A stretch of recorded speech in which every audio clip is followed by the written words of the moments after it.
तुम्हारा semester wise नहीं year wise है ना? जी सर। तो हर ईयर में एक एक कोर्स है ना मैथ का? मैथ का नहीं है सर, खाली सिर्फ स्टैट्स का ही है। स्टैट्स का है ना, तो हो गया मैथ या स्टैट्स। 2 साल कम से कम रहना चाहिए। जिनका 3 साल का ईयर वाइज सिस्टम जिस यूनिवर्सिटी में है तो उसमें हर साल 2 साल कम से कम मैथ के या स्टैट्स के कोई कोर्स होने चाहिए, कम से कम एक कोर्स। बॉम्बे में एडमिशन लेने के लिए? हाँ, बॉम्बे या तिरुपति में, क्योंकि जो 3 IIT है ना जो जैम एमएस एडमिशन लेती है, भुवनेश्वर भी लेती है। ऐसे तो कोर्स तो बॉम्बे में 2 कोर्स है, MSc operation research, MSc statistics, ठीक है ना। कानपुर में एक कोर्स है MSc स्टैटिस्टिक्स। IIT तिरुपति में MSc स्टैटिस्टिक्स एंड मैथमेटिक्स है, इस तरीके से है। और IIT भुवनेश्वर में आई थिंक एनवायरमेंटल साइंस में डुअल डिग्री है। तो ये IITs में है। फिर NIT त्रिची में MSc कंप्यूटर साइंस है। तो ये तुम हर कोर्स में एलिजिबल हो, तुम्हें कोई टेंशन नहीं लेना है ना, ठीक है।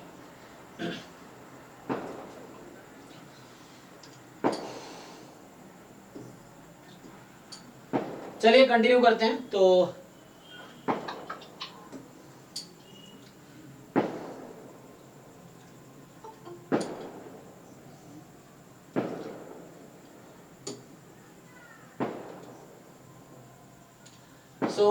आज है ना, आज मैथ्स वाला दिन है, मंडे है ना।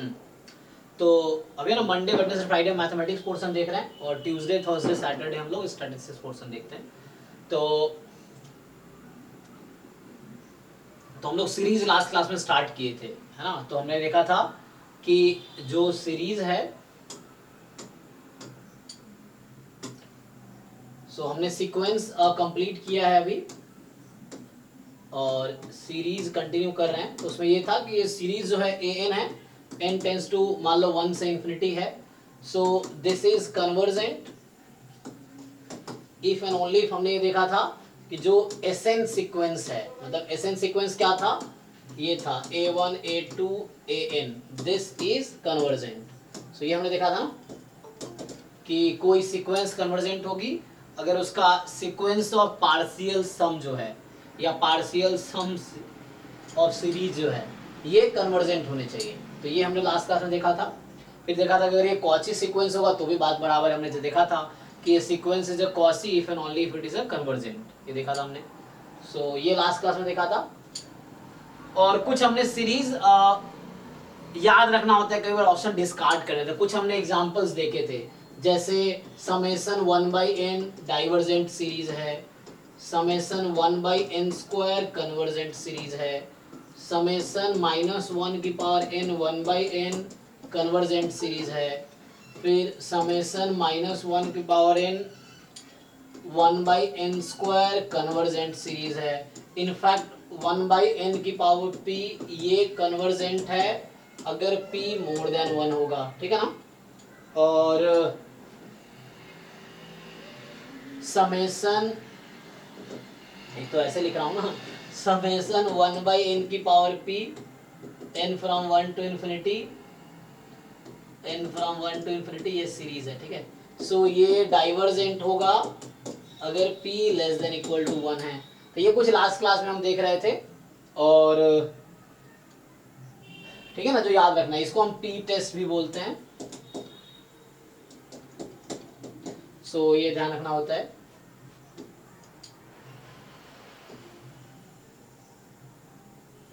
कई बार ऑप्शंस इससे ही आपको थोड़े बहुत याद रहेगा, कुछ सीरीजेस जो कन्वर्ज डाइवर्स करती है तो उससे ऑप्शन डिस्कार्ड करने में आसानी होती है, ठीक है ना। तो उस तरीके से फिर हमने ये देखा था एक, जैसे मान लो हमारे पास क्या है,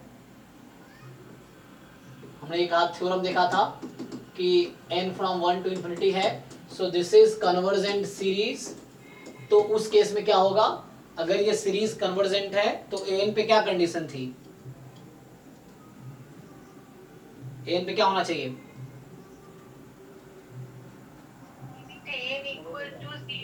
यस।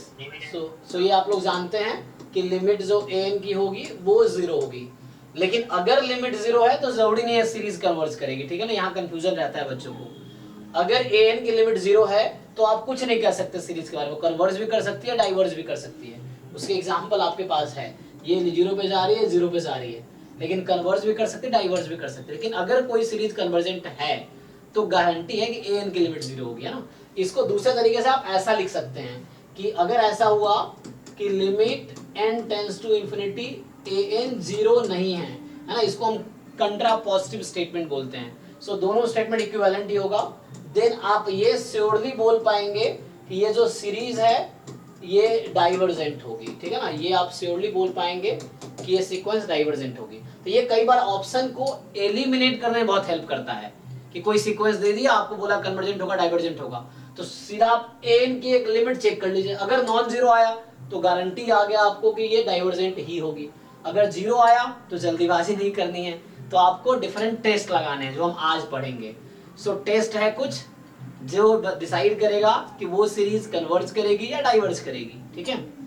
तो वो हम देखेंगे। तो ये कुछ तरीका, लेकिन ये बहुत हेल्पफुल है इनिशियली डिसाइड करने में, क्योंकि अगर लिमिट नॉन जीरो आ गया तो आपको आगे कोई टेस्ट नहीं लगाना है। सबसे पहले यही करना है किसी भी सीरीज के क्वेश्चन में जहां पे आपको टेस्ट करना है कन्वर्जेंट है कि डाइवर्जेंट है, तो सबसे पहले आपको ये देखना है कि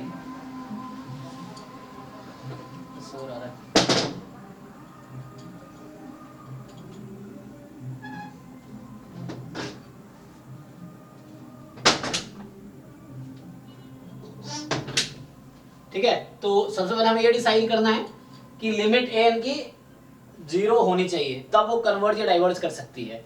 अगर एन की लिमिट नॉन जीरो है तो पक्का डाइवर्ज ही करेगी, ठीक है ना। सो ये हमने लास्ट क्लास में स्टार्ट किए थे, अब आगे कंटिन्यू करते हैं। सो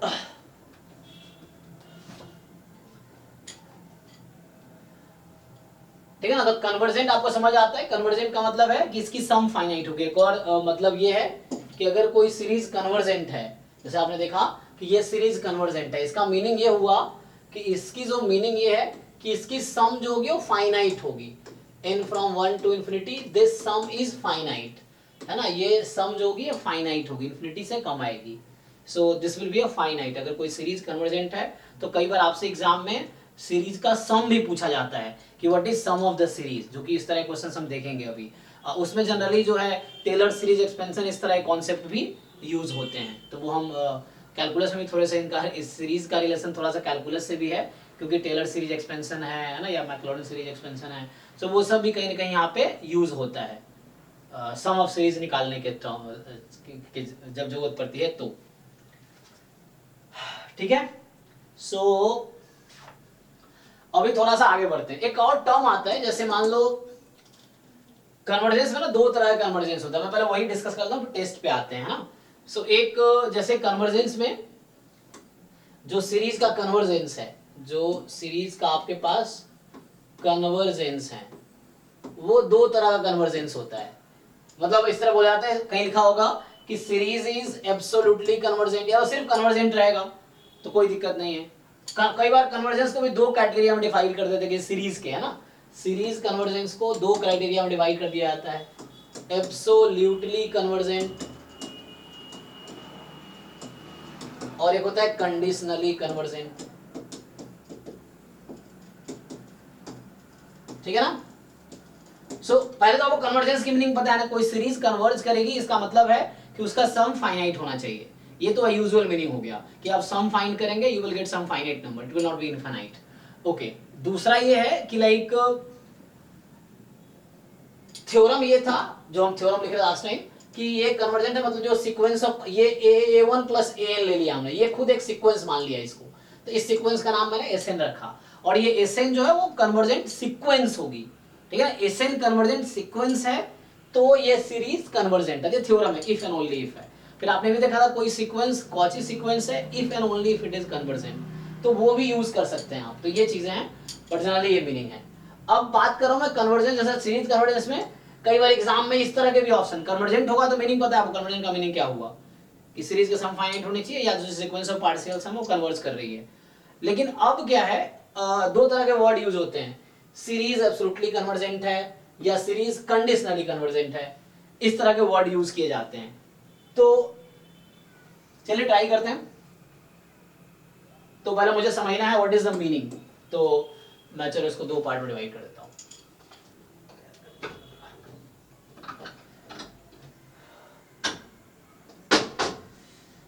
ओके, सो हमें देखना है what is the meaning of absolutely convergent series, ठीक है, और एक है कंडीशनली कन्वर्जेंट सीरीज।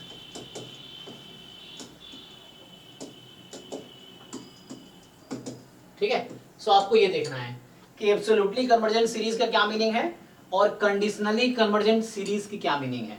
सो आप में से कुछ लोगों को आइडिया है ऑलरेडी, सो बताइए क्या होता है।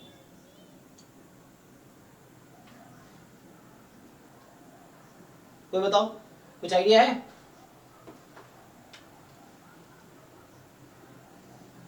यस सर, बताइए, ट्राई करो। एब्सोल्यूट कन्वर्जेंस होता है कि उसका मॉड जो है मतलब वो सीरीज भी कन्वर्जेंट होगा प्लस उसका मॉड भी जाएगा, मतलब अल्टरनेटिव सीरीज के लिए होता है। Yes yes yes. कंडीशनल में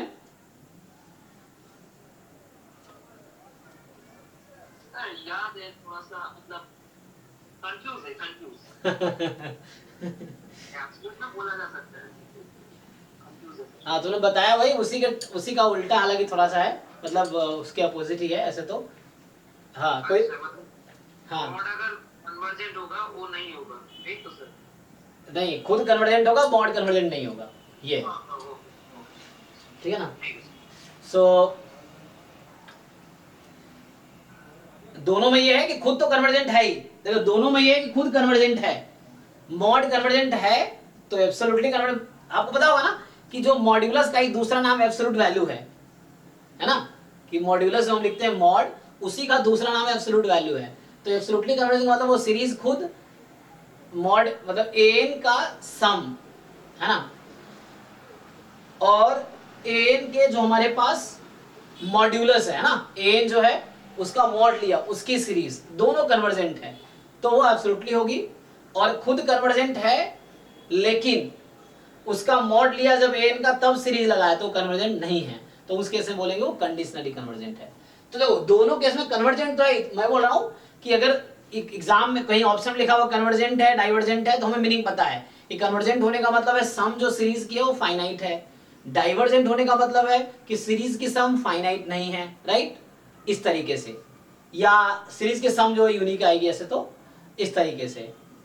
और दूसरे केस में क्या है, अब अगर कन्वर्जेंट है तो फर्दर इसके दो क्राइटेरिया है। अगर कोई सीरीज कन्वर्जेंट है तो मेनली ऑल्टरनेटिंग सीरीज के लिए, लेकिन मैं इन जनरल बात कर रहा हूं क्योंकि अगर पॉजिटिव टर्म की सीरीज है तो वो तो हमेशा एब्सोल्युटली कन्वर्जेंट, क्योंकि मॉड लेने पर तो सेम ही आएगा ना, तो ये चीजें हैं। सो एनीवे मैं लिख देता हूं, ऐसे कुछ लोगों को क्लियर हुआ कि नहीं?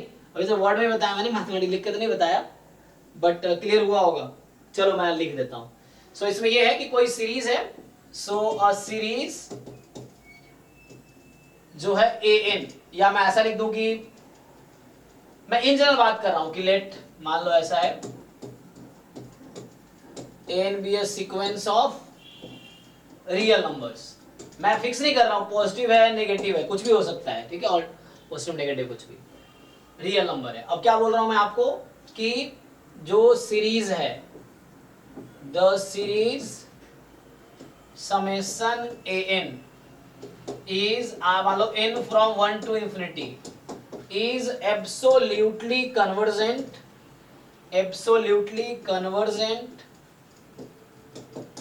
if and only if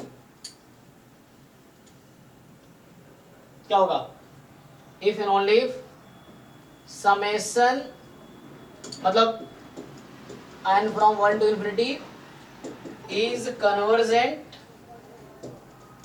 as well as, खुद तो कन्वर्जेंट होगा ही, as well as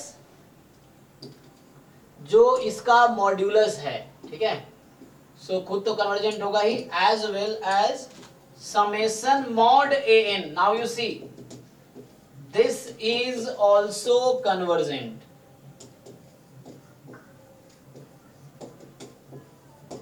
किसको डेफिनेशन में डाउट है पर देख लो कि कोई सीरीज है खुद तो कन्वर्जेंट है ही, मतलब खुद इन द सेंस कि ये तो कन्वर्जेंट होगी ही, अगर मैं इसके टर्म्स में मॉड लगा दूं जो कि यहां लिखा है मैंने, अगर इसके टर्म्स में मॉड लगा दूं तो भी वो कन्वर्जेंट रहेगी, तो हम ये बोलेंगे कि ये क्या है आपका एब्सोल्युटली कन्वर्जेंट सीरीज है एक्चुअली, ठीक है।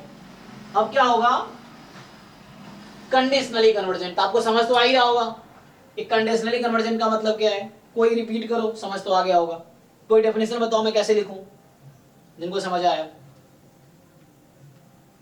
A sequence of real number a n is said to be conditionally convergent if and only if series वो convergent होगा, but ये जो मॉड है उसको convergent नहीं होगा, does not converge। यस, सो मान लो ऐसा मान लिया कि लेट कोई an है is a sequence of real number, है ना। सो सीक्वेंस ऑफ रियल नंबर से मैं पॉजिटिव नेगेटिव फिक्स नहीं कर रहा हूं, सीक्वेंस ऑफ रियल नंबर से। अब ऐसा है कि जो सीरीज है, the series summation an, this is called, इसको बोलूंगा मैं। अब देखो कुछ लोग ऐसे हैं जिनको लगता है मैथ्स पोर्शन तो कर लेंगे खुद ही या नहीं करेंगे तो भी, देखो अच्छे रैंक के लिए अभी कल भी जो टॉक हुआ था उसमें भी कुछ लोग पूछ रहे हैं कि गेट में लीनियर अलजेब्रा ये सब पढ़ना जरूरी है क्या। बिल्कुल, रैंक अच्छे लाने पढ़ना जरूरी है ना। मैथ्स पोर्शन भी अच्छे से करना पड़ेगा। अगर ये 30 मार्क्स का ही आता है, मान लो 25 के अराउंड आएगा, लेकिन मतलब एप्टीट्यूड 15 मार्क्स का है ना, तो बाकी जो उसमें 25 मार्क्स का अराउंड ये होगा मैथमेटिक्स पोर्शन। सो जो 25 के आसपास अगर मैथमेटिक्स पोर्शन है, तो अगर इसमें भी अगर आप 15-20 नंबर ले आते हो तो एडवांटेज ही है ना, क्योंकि वहां ऐसे रैंक थोड़ी डिसाइड हो रहा है इस पे कि आपके स्टैट्स में कितने मार्क्स है, ओवरऑल कितने मार्क्स है, इस पे रैंक डिसाइड हो रहा है ना। फिर उसी रैंक के अकॉर्डिंग आपका स्कोर डिसाइड हो रहा है। तो मैथमेटिक्स पोर्शन को इग्नोर करोगे तो आपके रैंक खराब होंगे, एक्चुअली ये है। सिर्फ आप सोचोगे स्टैटिस्टिक्स पढ़ के जो गेट स्टैटिस्टिक्स सिर्फ स्टैटिस्टिक्स करते हैं, तो नहीं, आप ओवरऑल 100% सिलेबस देखो। हाँ ये है कि जो सिलेबस कम मार्क्स का है, लगे आपको कि ज्यादा टाइम ले रहा है, तो you can skip that. But mathematics portion 25 marks का और डिफिकल्ट भी नहीं है, क्योंकि ये सब कॉन्सेप्ट आपको स्टैटिस्टिक्स में भी हेल्प करता है, जो मैथमेटिक्स वाले कॉन्सेप्ट्स हैं। तो आप वहां छोड़ोगे तो वहां भी दिक्कत होगी स्टैटिस्टिक्स में, इसलिए इग्नोर करने की जरूरत नहीं है मैथ पोर्शन को ना, जो लोग पूछ रहे थे कल। So summation an is a sequence of real number, the series summation an is called conditionally convergent, conditionally convergent है ना। So conditionally convergent if and only if, इसको कंडीशनली कन्वर्जेंट बोलेंगे इफ एंड ओनली इफ ये जो series है summation an n from 1 to infinity, this is convergent, but जो इसका modulus है, ठीक है, दिस इज नॉट कन्वर्जेंट।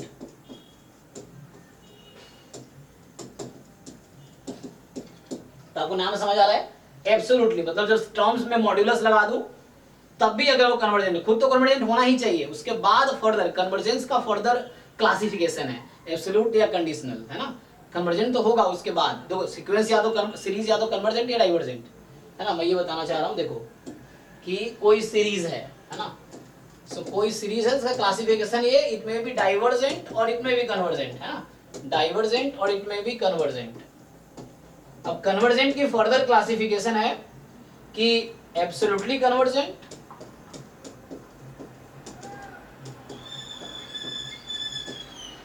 या कंडीशनली कन्वर्जेंट, ये चीज है।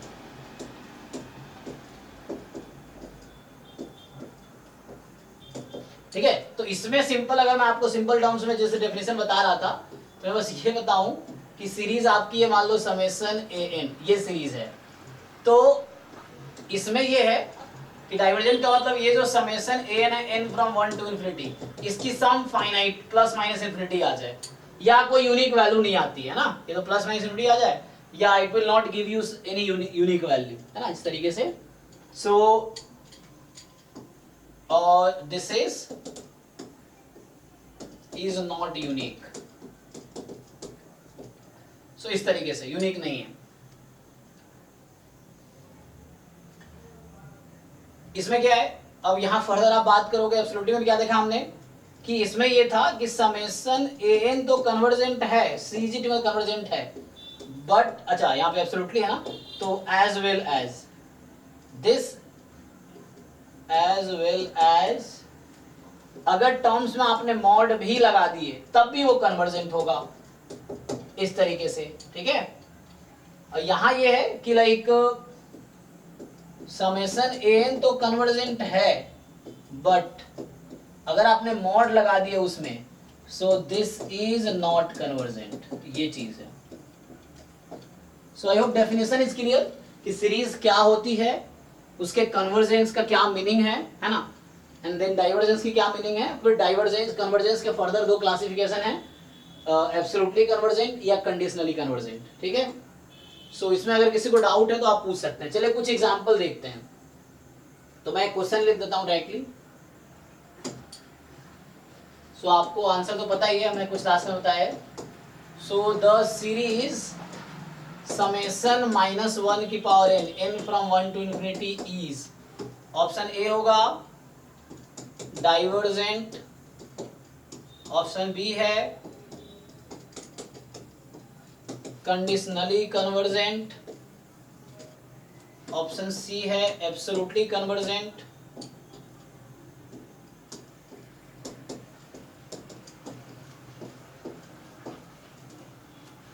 ऑप्शन डी है नन ऑफ दिस। मान लीजिए इस तरह से, बताइए आप लोग। डाइवर्जेंट। ओके, बाकी लोग? अच्छा मैं वो नहीं लिखा, सॉरी। हाँ ठीक है, ये तो ऐसे हो गया सेकेंड, ठीक है ना। हाँ ओके है, दूसरा मैं एग्जांपल लिखता हूं।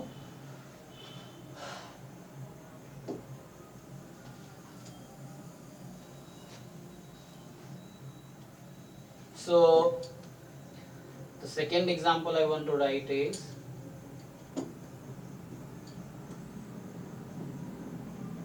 ठीक है,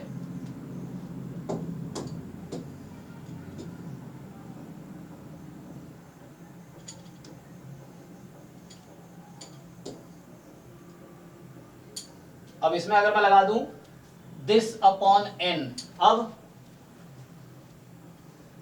तो ये तो डाइवर्जेंट है, पता है सबको ना, क्योंकि आप सम इसकी फाइनाइट वो नहीं आएगी, यूनिक नहीं आएगी ना। अगर n ऑड है तो लाइक -1 1 -1 1 सम करते जाओ, 0 0 आ रहा है, लेकिन एक -1 रह जाएगा ऑड है तो। अगर इवन है तो 0 आएगा। सो हालांकि n है ना इंफिनिटी तक जा रही है, so you can not say what is the sum actually, है ना, इस तरीके से। What about this? Sir B. So इसमें क्या है कि खुद ये कन्वर्जेंट है, हालांकि इसका टेस्ट हम पढ़ेंगे, मैंने भी जैसा इन्फॉर्मेशन दिया है, इसका तरीका भी है चेक करने का कि ऑल्टरनेटिंग सीरीज टेस्ट है आगे या लेबनिज टेस्ट है। वो ये कहता है कि -1 की पावर n के साथ जो टर्म है 1/n, सो वो डिक्रीजिंग होनी चाहिए और उसकी लिमिट 0 पे जानी चाहिए। तो अगर ऐसा हो रहा है तो वो कन्वर्जेंट है। आप सबको पता भी होगा ऑल्टरनेटिंग सीरीज टेस्ट या, है ना, लेबनिज टेस्ट। तो उसके हिसाब से ये सीरीज खुद ही, मतलब अभी मैं बस जानकारी दे रहा हूँ, ये कन्वर्जेंट है, हमने बताया भी पहले भी। और इसका मॉड ले लो टर्म का, तो वो सिर्फ 1/n बचेगी, वो डाइवर्जेंट है। तो ये क्या है, कंडीशनली कन्वर्जेंट हुआ। फिर मैं इसी में अगर नेक्स्ट लिखूं,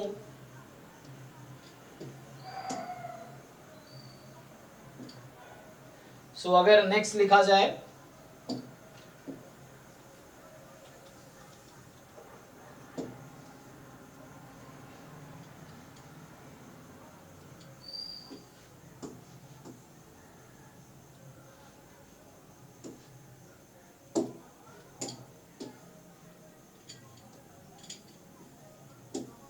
ठीक है, दिख जाएगा कि नहीं?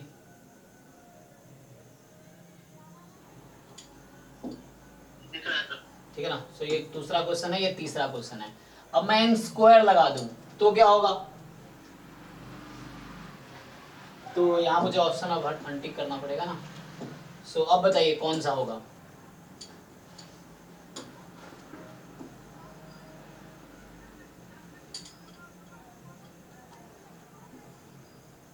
सर फिर भी बी होगा।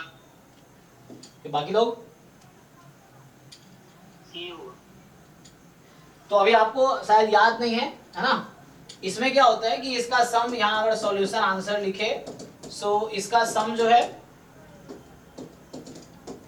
This is not finite, so finite नहीं है, इसीलिए हेंस डाइवर्जेंट सीरीज है, डाइवर्जेंट सीरीज है।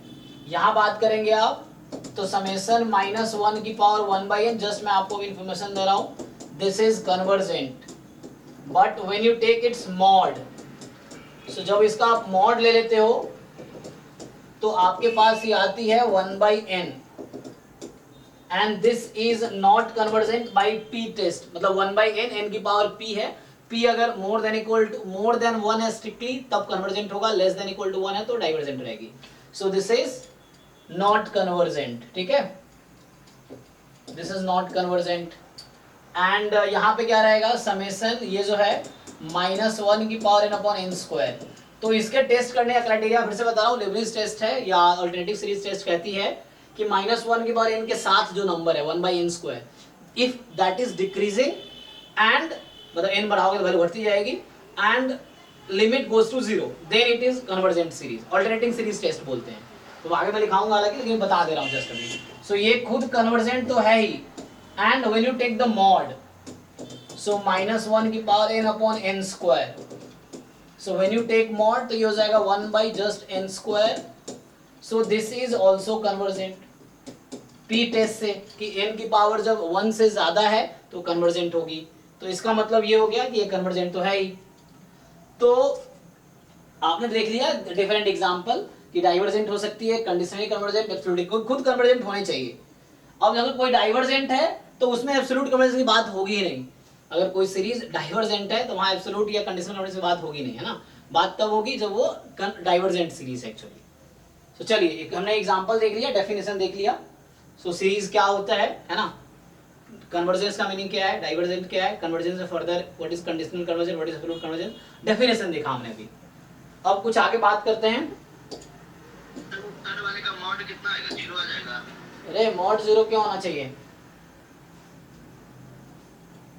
अरे मॉड लेंगे तो -1 की पावर जो n है तो मॉड ले लिया, तो माइनस का मॉड कितना आता है, -1 का मॉड कितना आ जाएगा, +1 वो तो पता था, लेकिन हम इसका समेशन 1/n इक्वल्स टू 1 से इंफिनिटी से 1/n स्क्वायर का इसका वैल्यू 0 आ जाएगा. π² 6 आएगा. 0 क्यों आना चाहिए, ये लिमिट 0 पे जाएगी ना,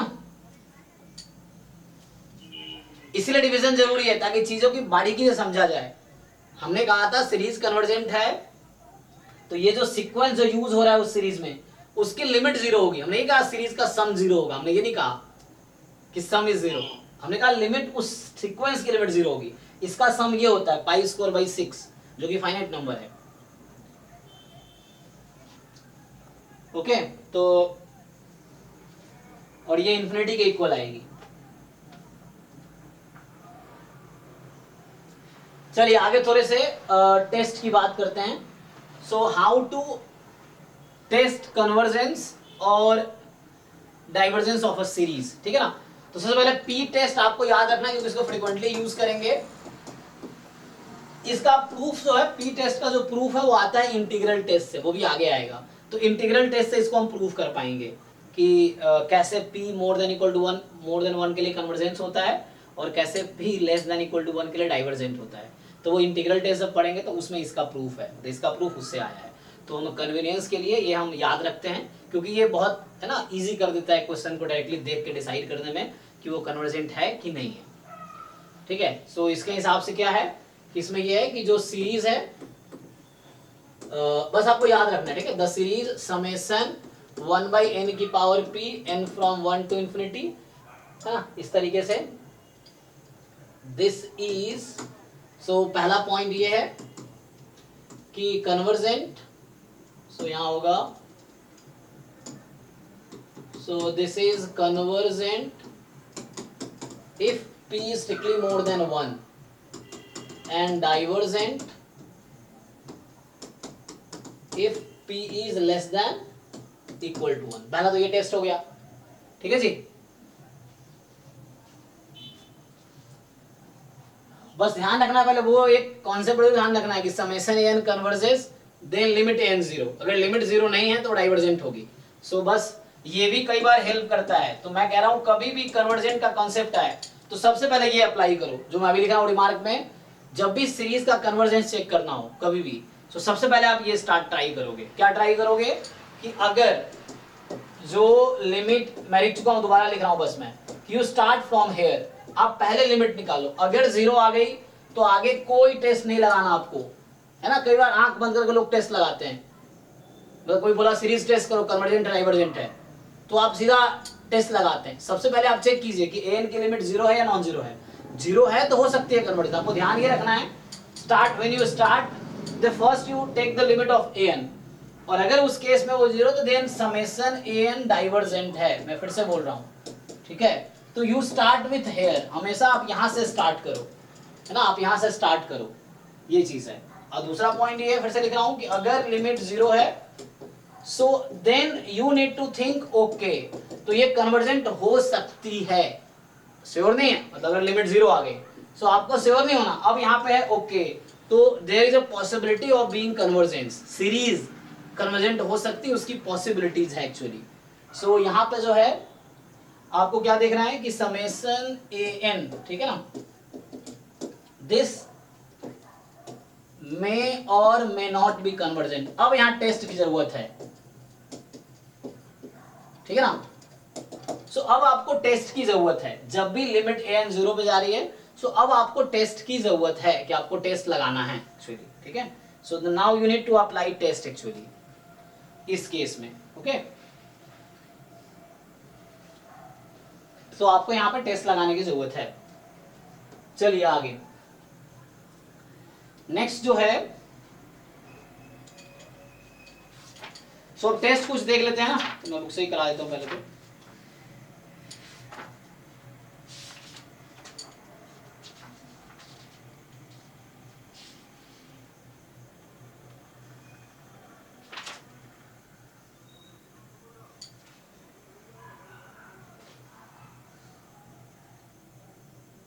हालांकि इस बुक में इसको नाम देता है nth टर्म टेस्ट, है ना।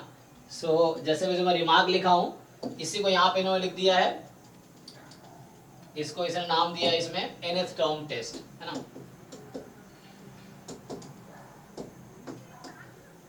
ठीक है, मतलब nth टर्म आपको चेक करना है कि पहला दूसरा point. So nth term you just need to check nth term, है ना, ये क्या लिखा हुआ है nth टर्म टेस्ट। सो इसको हम लिखता है,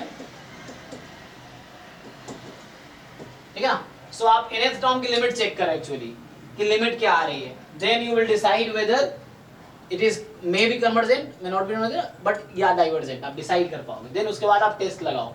सो अगला जो है, आगे जो मैं बात कर रहा हूं, so the next is comparison test start करते हैं ना। तो यहाँ इन्हें कंपैरिजन टेस्ट से स्टार्ट करते हैं। So start with the comparison test.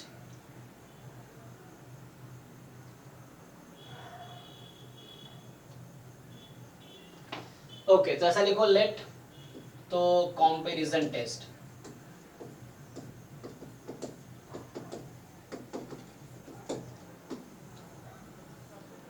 तो क्या कहता है ये, कोई दो सीक्वेंस आपके पास है नॉन नेगेटिव रियल नंबर का या पॉजिटिव रियल नंबर का, आप ले सकते हो। So you can consider two sequences of, let's say ऐसा लिखता हूँ, so let an and bn are two sequences of positive ना लिख के नॉन नेगेटिव लिख देता हूँ, ठीक है, non negative real numbers. So non negative real numbers, ठीक है। So an and bn are two sequences of non-negative real numbers, okay, so such that कि 0 less than equal to an less than equal to bn, इस तरीके से आ रहा है। तो इसको मैं इधर लिखता हूं, such that, so ये है this for all n belongs to natural number। मतलब हमने ऑब्वियसली नॉन नेगेटिव लिया है, तो an less than equal to bn है, so an less than equal to bn है। सो बताओ तुम लोग, how will you decide convergence divergence of an and bn? जिन लोगों को आइडिया, थोड़ा ट्राई करो पहले, देखिए कितना आइडिया है। So how bn is convergent, then an is convergent। Okay, so simply आप यहां से एक चीज डिसाइड कर सकते हो, ओके। सो यहां आप समेशन लोगे, summation an less than equal to summation bn, ऐसा दिमाग लगा सकते हो आप कि अच्छा हम ऐसा कर सकते हैं, है ना। सो you can simply see that यहाँ पे नेचुरल इसने ये लिखा है कि फॉर सम नेचुरल नंबर लिखा है इसने ना। सो इसने ऐसा नहीं लिखा फॉर ऑल, तो ये कह रहा है कि इसको इसने थोड़ा सा वो किया है कि लाइक मतलब ये जरूर नहीं स्टार्टिंग से ऐसा हो रहा हो। So let's say for n more than equal to k where k is some natural number, मान लो यहाँ बोल रहे हैं कि where k is some natural number,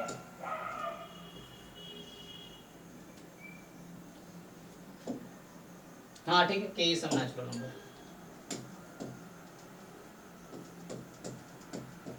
मतलब ऐसा भी हो जाए कि लाइक कुछ टर्म बाद ऐसा हो रहा हो, है ना, कि ये कहना चाह रहा है कोई जरूरी नहीं स्टार्टिंग से हर नेचुरल नंबर के ऐसा कोई एक ऐसा नंबर हो जिसके बाद ये प्रॉपर्टी फॉलो कर रहा, तो भी ओके है, तो भी कोई दिक्कत नहीं है ना, इसके लिए भी ठीक है। अगर नेचुरल नंबर के रहा है तो भी कोई दिक्कत नहीं है, लेकिन ये कह रहा है कि अगर कुछ टर्म बाद ऐसा हो रहा है तो भी कोई प्रॉब्लम नहीं है। Okay, so you can apply for that also. So यहाँ मैं कह रहा था ये कि आप इसमें समेशन लगा दो, यू जस्ट अप्लाई समेशन, तो आपको क्या मिल रहा है कि अगर bn का समेशन जो है फाइनाइट है, तो देखो लार्जर जो सम है, जो सीक्वेंस लार्जर है उसके करस्पॉन्डिंग सीरीज अगर कन्वर्जेंट है, तो जो लोअर सीक्वेंस है तो वो तो फाइनाइट ही होगी। मैं तो ये कहना चाह रहा हूँ मैं कि यहाँ पे ऐसे है ना, summation an less than equal to summation bn। अब याद कैसे रखोगे? सो मैं ये कहना चाह रहा हूँ आपको याद रखने का ये तरीका समझ सकते हो कि यहाँ पे summation an less than equal to summation bn, इस तरह से समझो। सो अगर ये कन्वर्जेंट है मतलब इसकी वैल्यू फाइनाइट है, तो ये तो फाइनाइट हो ही जाएगी, ऑब्वियस है। और अगर ये इन्फिनिटी हो गई मान लो, तो इन्फिनिटी से लार्जर ये क्या होगी, तो इसी बेसिस पे डिसाइड किया गया है एक्चुअली, समझ ना, कि अगर ये फाइनाइट है, इसकी वैल्यू फाइनाइट आई, तो उससे छोटी है तो फाइनाइट होनी है। अगर ये इन्फिनिटी हो गई तो ये खुद इन्फिनिटी हो गई इसकी सम, तो इससे लार्जर नंबर इन्फिनिटी है ज्यादा है तो वो इन्फिनिटी होनी है। तो इसका मतलब है इसी बेसिस पे डिसाइड किया गया है। सो कंक्लूजन ये है, सो इसमें पहला पॉइंट ये होता है कि इफ समेशन bn जो है it convergent, if this is convergent then ये गारंटी देगा कि दिस इज कन्वर्जेंट, ये चीज है। कन्वर्स में नॉट बी ट्रू, ठीक है ना, इसका कन्वर्जन जरूरी ट्रू नहीं है कि समेशन an अगर कन्वर्जेंट है तो bn कन्वर्जेंट नहीं भी हो सकता है ना, इस तरीके से, क्योंकि ये अगर फाइनाइट है तो इसकी कोई जरूरी नहीं है फाइनाइट ही होगी, सम सीरीज की बात कर रहा हूं। एंड दूसरा पॉइंट क्या है कि इफ समेशन मान लो an डाइवर्जेंट है ना, अगर ये डाइवर्जेंट है देन अगर ये डाइवर्जेंट हुई तो क्या बोल सकते हैं आप लोग कि यस, सो समेशन bn जो है वो डाइवर्जेंट होगी। इसका भी कन्वर्स ट्रू नहीं है ना, अगर bn डाइवर्ज करे तो an कुछ भी हो सकती है। सो आपको ध्यान ऐसे रखना है कि अगर bn कन्वर्ज करे लार्जर है तो इसके करस्पॉन्डिंग सीरीज कन्वर्ज कर रही है, तो छोटी वाली उससे कम ही होनी है, तो फाइनाइट से लेस क्या होगा, फाइनाइट ही आएगा। अगर an की सीरीज डाइवर्ज कर रही है मतलब इन्फिनिटी हो गई सम मान लो, तो उससे लार्जर सीरीज है तो वो उसकी वैल्यू इन्फिनिटी से ज्यादा होगी, ज्यादा क्या ही होगी, इन्फिनिटी हो जाएगी, तो डाइवर्ज कर जाएगी। ये लॉजिक है इसके पीछे।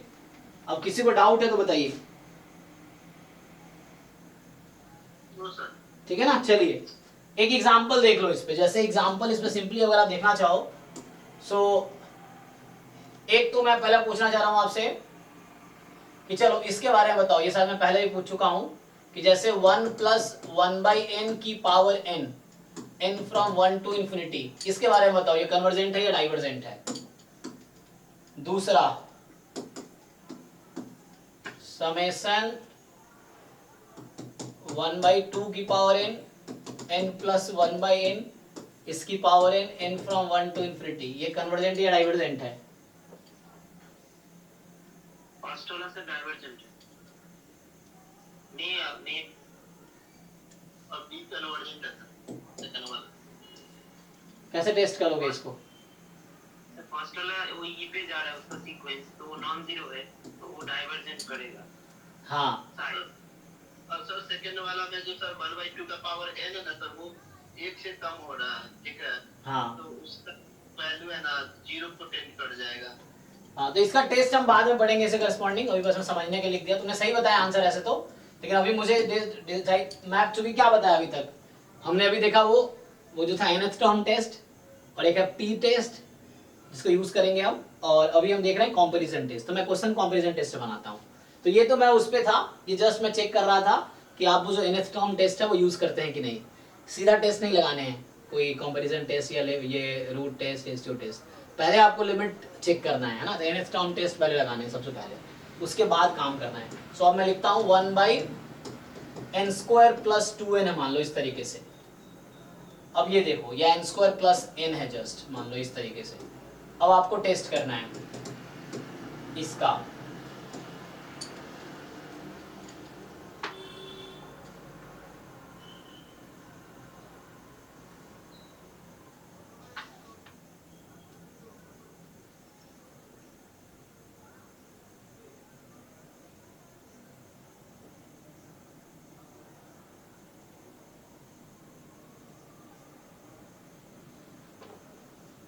तो देखो सिंपल है, यहाँ पे इसका आंसर ये हुआ कि दिस इज डाइवर्जेंट बिकॉज,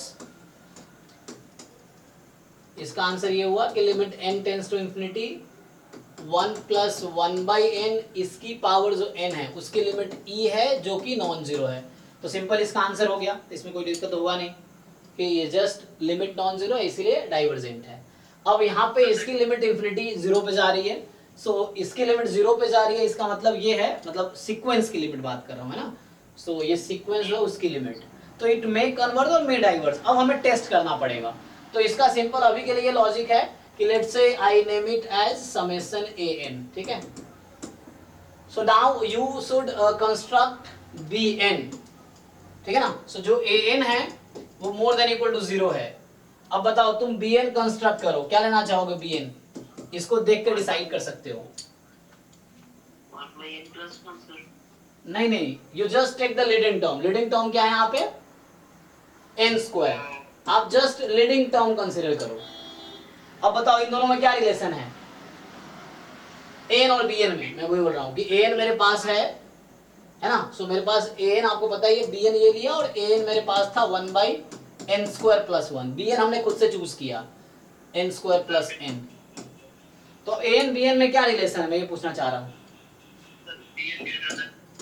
सो चूंकि आप जानते हो कि 1/n स्क्वायर प्लस, इसका डिनोमिनेटर ज्यादा है और इसका डिनोमिनेटर कम है, तो जिसका डिनोमिनेटर ज्यादा उसकी वैल्यू कम होगी, ऐसे ही ना। जिसके डिनोमिनेटर की वैल्यू ज्यादा है उसके न्यूमरेटर है ना ये कम होगी। अच्छा, तो ऐसा हो गया, यहाँ पे ये हो गया कि an जो है वो less than equal to bn है, ठीक है।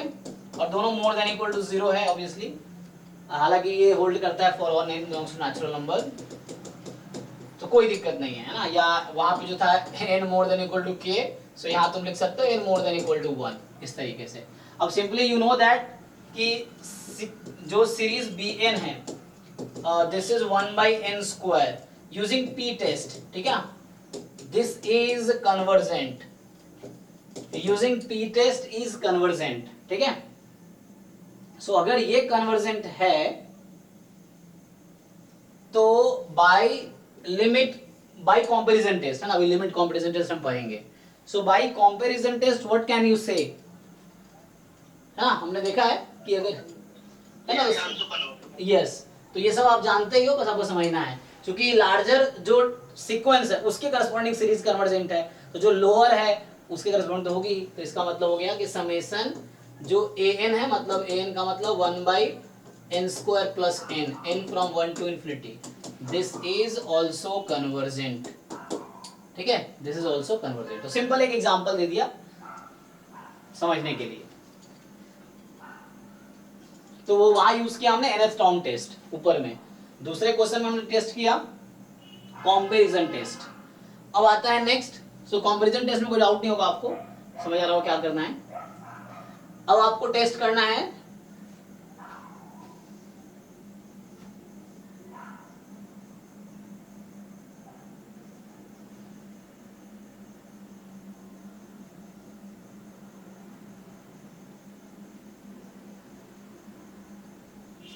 okay, so next topic is limit comparison test.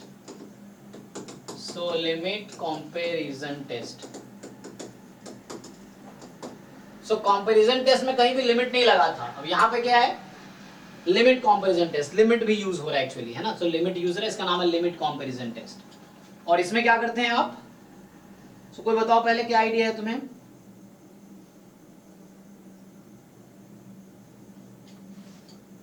किसी को आइडिया है इसका? मतलब n और bn के रेशियो को लेकर कुछ करना पड़ेगा सर। हाँ, लेकिन वो कुछ है, लेकिन तुम्हें कुछ एग्जैक्टली याद नहीं रहता, वो ना याद रखना पड़ेगा आपको। आता है आप लोगों को, बट आपको याद रखना पड़ेगा क्या है एग्जैक्टली। क्या होगा? तो यहां पे होगा कि इफ या late an and bn are sequence of positive real numbers, sequence of positive real numbers, ठीक है. So an and bn are sequence of positive real numbers. ये सीक्वेंस क्या है? पॉजिटिव रियल नंबर का सीक्वेंस है. तो आपसे ये बोल रहा है कि एंड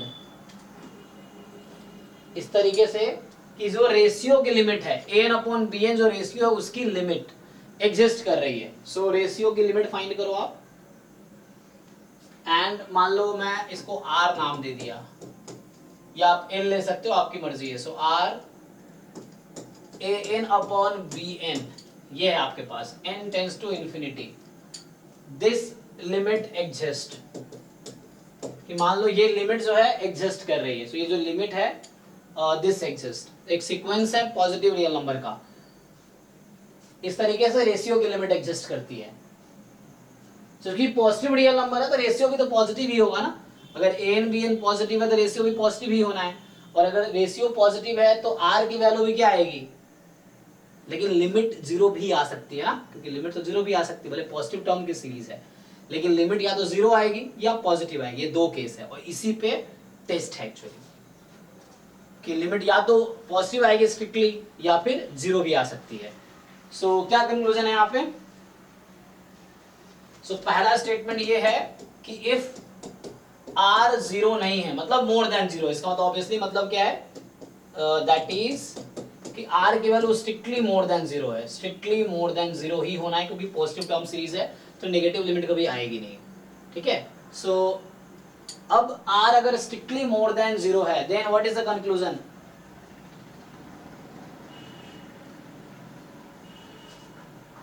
किसी को आइडिया नहीं है? ऐसा तो नहीं होगा. What is the conclusion?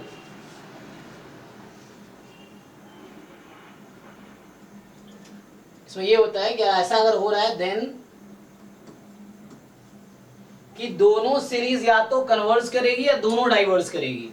दोनों एक जैसी बिहेवियर होगा. Summation an and summation bn both will converge together और बोथ विल डाइवर्ज टुगेदर. ये चीज है यहाँ पे, है ना. बोथ विल कन्वर्ज टुगेदर और बोथ विल डाइवर्ज टुगेदर.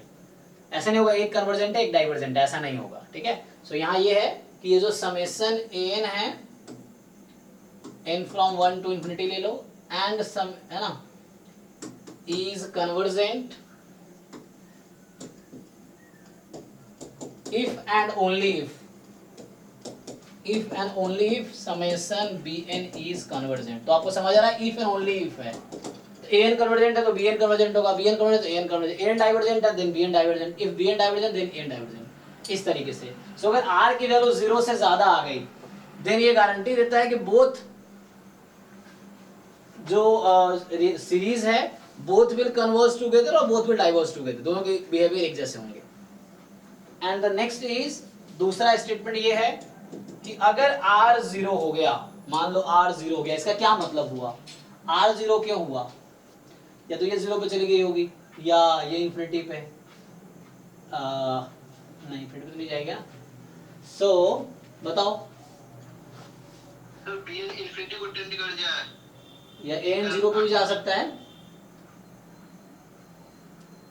हाँ, उस केस में क्या होगा? ये रेशियो 0 पे चला गया एक्चुअली.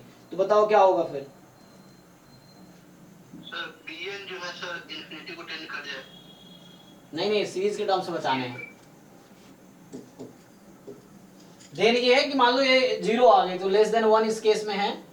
अच्छा, ऐसे 0 आ गई तो इसका मतलब ये हुआ कि अगर bn वाली सीरीज कन्वर्जेंट है तभी an वाली सीरीज कन्वर्जेंट होगी एक्चुअली, है ना. या 0 क्यों हो रही है? मतलब bn जल्दी इंफिनिटी पे जा रही है देन an, इस तरह से हो सकता है. या an गोज टू 0 फास्टली, है ना, इस तरीके से. सो अगर bn कन्वर्ज कर रही है देन n, है ना. सो यहाँ रिजल्ट ये है कि समेशन अगर bn कन्वर्ज कर रही है, दिस इज कन्वर्जेंट, देन यहाँ इफ एंड ओनली इफ नहीं है. सी, यहाँ इफ एंड ओनली इफ नहीं है, यहाँ सिर्फ वन वे है. सो अगर ये कन्वर्जेंट है, जो bn आपकी है वो कन्वर्जेंट है, then summation an is convergent. So यहाँ पे इफ एंड ओनली इफ नहीं है, आपको ध्यान रखना है यहाँ पे जस्ट अगर रेशियो की लिमिट 0 आई तो bn अगर कन्वर्जेंट है, जो डिनोमिनेटर है वो उसके करस्पॉन्डिंग सीरीज कन्वर्जेंट है, देन न्यूमरेटर की सीरीज कन्वर्जेंट होगी। अगर bn डाइवर्जेंट है देन यू कैन से है ना, कुछ भी नहीं कह सकते। सो यहाँ पे जस्ट एक कंक्लूजन है कि अगर bn की सीरीज कन्वर्जेंट तभी an की सीरीज कन्वर्जेंट होगी, ये चीज है।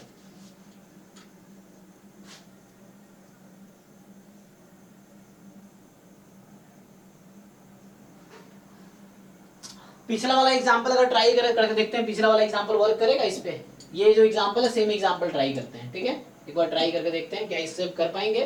तो हमारे पास जो एग्जांपल था, हमने लिया आपका समेशन 1/n² प्लस n, ठीक है? तो ये पॉजिटिव टर्म की सीरीज है, सो इसको मैं समेशन an बोल देता हूँ, ठीक है? सो an आपके पास क्या है, 1/n² plus n। bn what you are taking, जैसे मैंने लास्ट क्वेश्चन में लिया 1/n²। अब आप an अपॉन bn की लिमिट निकालो। सो now you find an upon bn और उसकी लिमिट निकालो n टेंड्स टू इंफिनिटी, जिसका नाम हमने r रखा है। So we defined r actually. हाँ सर एक बात थी सर, एक थ्योरम बस। हाँ बोलो बोलो। सर पीछे जाइए सर। यस यस हाँ सर जो ये r not equal to 0 r positive है, तो कन्वर्जेंट एंड डाइवर्जेंट तो साइमल्टेनियसली होगा। यस यस साइमल्टेनियसली, मतलब an bn दोनों कन्वर्ज करेंगे एक साथ। ये दूसरा केस है, दोनों डाइवर्स करेंगे, ये साइमल्टेनियसली होगा। जो नेचर bn का वही नेचर an का रहेगा। Okay sir. जैसे मैं लिख रहा हूँ एग्जांपल, देखो यहाँ पे, तो मैं यही ट्राई करते हैं यहाँ पे। सो आप रेशियो की लिमिट निकालो क्या आएगी। You please try this and बताओ कितना आ रहा है यहाँ पे। सो व्हाट इज दिस एक्चुअली?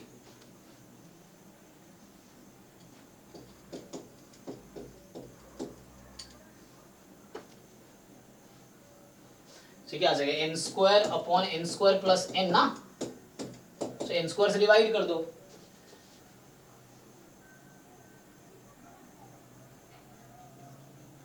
कितना आया?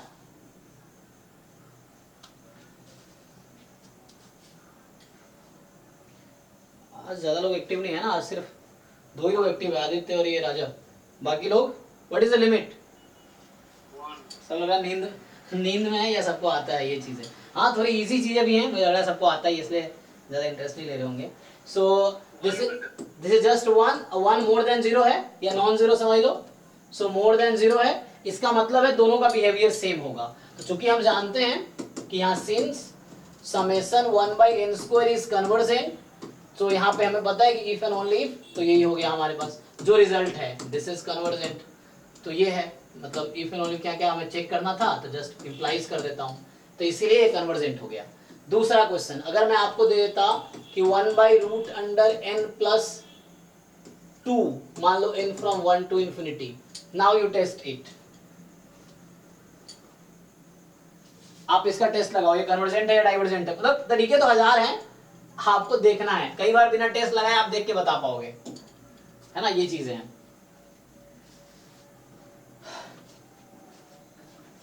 तो सी अगर मैं इसको समेशन an लेता हूं मान लो, ठीक है ना।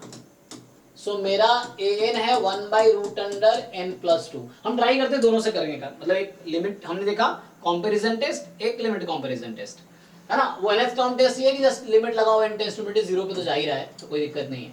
अब bn आपको क्या लेना चाहिए बताओ, चाहे लिमिट कंपैरिजन टेस्ट हो या कंपैरिजन टेस्ट, क्या क्या सोच रहे हो आप? bn क्या? Yes, so just 1/√n, yes. आप लीडिंग टर्म लो जस्ट, ठीक है। So you will just consider 1/√n, okay, बाकी छोड़ दो। तो 1/√n कंसीडर करो, सेम फंक्शन रहेगा बस। अब चेक करो, अब यहाँ पे आप क्या करो, पहले हम थोड़ा ट्राई करते हैं कंपैरिजन टेस्ट से। सो 1/this और इसमें क्या रिलेशन है इन दोनों में? 1/√n greater than 1/√n। तो जिसका डिनोमिनेटर ज्यादा है वो वैल्यू कम होगी। अब क्वेश्चन ये है कि आपसे मैं पूछ लूं क्या यहाँ कंपैरिजन टेस्ट वर्क करेगा? नहीं सर। सो अगर आप यहाँ सीरीज लगा रहे हो सम, तो ये सम तो इन्फिनिटी है, तो इसके बारे में कुछ नहीं कह सकते, क्योंकि हमें इसके बारे में पता है पी टेस्ट से कि पी टेस्ट से n की पावर 1/2 है, 1/2 क्या लेस देन 1 है, सो डाइवर्जेंट हो गया। सो यहाँ पे कंपैरिजन टेस्ट हम अप्लाई नहीं है ना, क्योंकि मुझे इसको टेस्ट करना है तो मैं bn के बारे में जानूंगा. And since summation 1/√n is divergent, तो no conclusion using comparison test. Comparison test से कोई कंक्लूजन नहीं आएगा. कंपैरिजन टेस्ट, ठीक है ना, समझ रहे हो ऐसा क्यों हो रहा है? क्योंकि ये वाली डाइवर्स कर रही है, तो ये कन्वर्ज भी कर सकते हैं. कुछ भी हमें नहीं पता, हमें ये पता ये कन्वर्जेंट होती तब ये करते हैं. तो यहाँ आपके कंपैरिजन टेस्ट फेल हो गया, सो आप लिमिट कंपैरिजन टेस्ट ट्राई कर सकते हैं. ठीक है, सो यहाँ पे कंपैरिजन टेस्ट फेल हो गया आपका. So now you can try limit comparison test.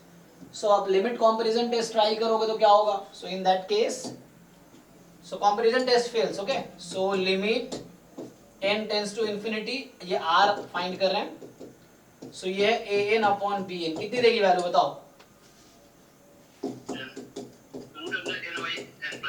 हाँ, so limit n tends to infinity लगाओ. रे 0 नहीं आएगी. √n से डिवाइड करो न्यूमरेटर डिनोमिनेटर को √n से. सो ये आई 1 ना, 1 अगेन मोर देन 0 है. सो अब आप लिमिट कंपैरिजन टेस्ट लगा पा रहे हो. यहाँ पे कंपैरिजन टेस्ट नहीं लगा पाए हम. लिमिट कंपैरिजन टेस्ट वर्क करेगा. मोर देन 0 है तो दोनों सीक्वेंस की सेम बिहेवियर है, मतलब दोनों सीरीज की सेम बिहेवियर रहेगी. तो चूंकि मुझे पता है कि ये डाइवर्जेंट है, तो इसीलिए हमारा जो सीरीज आया 1/, लेकिन एग्जाम में आप ये सब मत करना. देखो अब एग्जाम में आपको ये भी थ्योरम समझने के लिए एग्जाम में ये सब करने की कोई जरूरत नहीं है. आपको पता चल रहा है कि √n + 2 is similar to √n actually. तो जस्ट आप √n मान के जो आपको आइडिया है डायरेक्टली लगाओ. कुछ ये कंपैरिजन लगाने की जरूरत नहीं है, या ये लिमिट कंपैरिजन एग्जाम लगाने की कोई जरूरत नहीं है. अभी मैं सीरीज को वेरीफाई कर रहा हूँ थ्योरम्स को, इसीलिए क्वेश्चन में देख के समझ आना चाहिए √n + 2 is same as √n. So is just √n की जो बिहेवियर है इसकी वही बिहेवियर होगी √n + 2 की. यस सर, या पी टेस्ट भी तो लगा सकते हैं. हाँ, वही पी टेस्ट से ही यूज कर रहा हूँ मैं. पी टेस्ट ही मतलब n + 2 को n मान के, n की पावर 1/2 है, 1/2 लेस देन p है, तो इसीलिए ये डाइवर्जेंट है सीधा. ये कोई टेस्ट उस लगाने की जरूरत नहीं है, अभी वेरीफाई कर रहे हैं इसीलिए लगा रहे हैं टेस्ट. ठीक है, तो एग्जाम में सब करने की कोई जरूरत नहीं है. So this is divergent. ठीक है ना. सो क्यों? क्योंकि ये डाइवर्जेंट था. सो कंपैरिजन टेस्ट से कोई कंक्लूजन नहीं निकला, लेकिन लिमिट कंपैरिजन टेस्ट से है ना, यूजिंग लिमिट कंपैरिजन टेस्ट.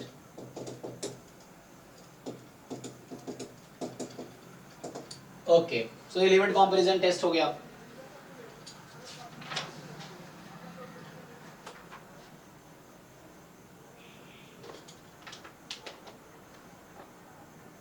सो जो बुक मैं फॉलो कर रहा हूँ एक्चुअली क्या है उसमें, कि उन्होंने सीरीज को चैप्टर 9 में दिया है. जो मैं बुक बोल रहा था ना आपको कि ये जो बार्टल एंड सेवर्ट की बुक है, तो वो एक्चुअली चैप्टर 3 जो मैं कर रहा था उसमें सीरीज बस एक सेक्शन है इंट्रोड्यूस किया है, बाकी कंटिन्यू उसने चैप्टर 9 में किया है. तो अभी आगे चैप्टर 9 इसका इसके बाद है इसमें. सो ठीक है ना, तो मैं आगे कंटिन्यू करता हूँ.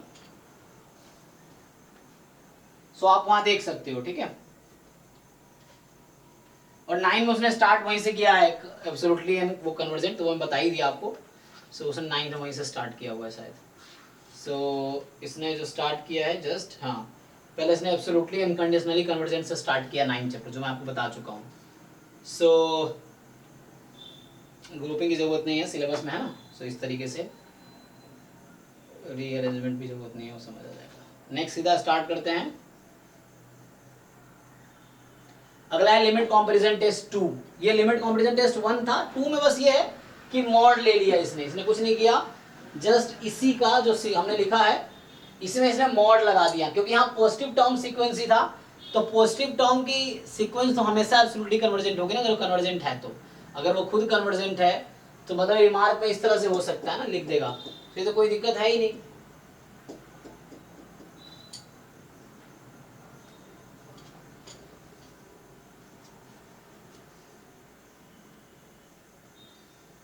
ये बोलना चाह रहा हूँ कि रिमार्क में ये लिखना चाह रहा हूँ, या थ्योरम भी लिख सकते हो रिमार्क में, जैसे कि जैसे इफ मान लो an इज, मान लो ऐसा है sequence of positive real number, मान लो ऐसा लिखता हूं real number, then summation an n from 1 to infinity is convergent. If and only if. So बताओ, मैं पूछना चाहता हूँ, ये खुद सीरीज पॉजिटिव टर्म्स की सीरीज है और ये खुद कन्वर्जेंट है, so what can you say about absolute या कंडीशनल कन्वर्जेंट, क्या बोल सकते हो? एब्सोल्यूट होगा क्योंकि सर वो पॉजिटिव ही तो टर्म है, तो मॉड लेने की जरूरत नहीं। हाँ, मॉड लोगे इसी के इक्वल आएगा। अब मैं बोल रहा हूँ खुद कन्वर्जेंट है तो इसका मॉड तो हमेशा कन्वर्जेंट होगा, तो इसलिए इफ एंड ओनली इफ लिख रहे हैं। तो if and only if it is absolutely convergent, क्योंकि पॉजिटिव टर्म है तो वो खुद के इक्वल ही तो है, तो है ना, if and only if it is absolutely convergent. इसमें कुछ नया मीनिंग नहीं है, एब्सोल्युटली कन्वर्जेंट कि ये जो सीरीज है ये खुद भी कन्वर्जेंट है, तो पॉजिटिव टर्म सीरीज हमेशा एब्सोल्युटली कन्वर्जेंट होगी, क्योंकि अल्टरनेटिव सीरीज के लिए हमें चेक करना पड़ता है कि एब्सोल्युटली है या कंडीशनली कन्वर्जेंट है, ये चीज है, इसमें कोई दिक्कत नहीं है। तो अब क्या है कि हमारे पास कुछ टेस्ट हम देखेंगे। चलो मैं दूसरा टेस्ट जो लिख रहा था, लिमिट कंपैरिजन टेस्ट 2, इसने नाम लिखा है। तो देखो, जो लिमिट कंपैरिजन टेस्ट 1 था उसमें क्या था, उसमें जस्ट आप चेक कर रहे थे कोई सीरीज कन्वर्जेंट है कि नहीं है। यहां आप चेक करेंगे कोई सीरीज एब्सोल्युटली कन्वर्जेंट है कि नहीं है, वो एक्चुअली है। यहां क्या चेक करने का है, एब्सोल्युटली कन्वर्जेंस चेक करने का है। तो ये एक्चुअली जो हम टेस्ट कर रहे हैं, टेस्ट ऑफ एब्सोल्यूट कन्वर्जेंस की बात कर रहे हैं, ठीक है ना, ये एब्सोल्यूट कन्वर्जेंस की बात कर रहे हैं। So we are testing here absolute convergence, ठीक है ना। सो एब्सोल्युटली कन्वर्जेंट होगी कि नहीं, है ना, सो वो टेस्ट करना है मुझे। तो इसके लिए सिमिलर स्टेटमेंट्स ही हैं, बस वहां मॉड लगा दिया उसने। सो इसमें कुछ खास नहीं है, जस्ट अप्लाई मॉड।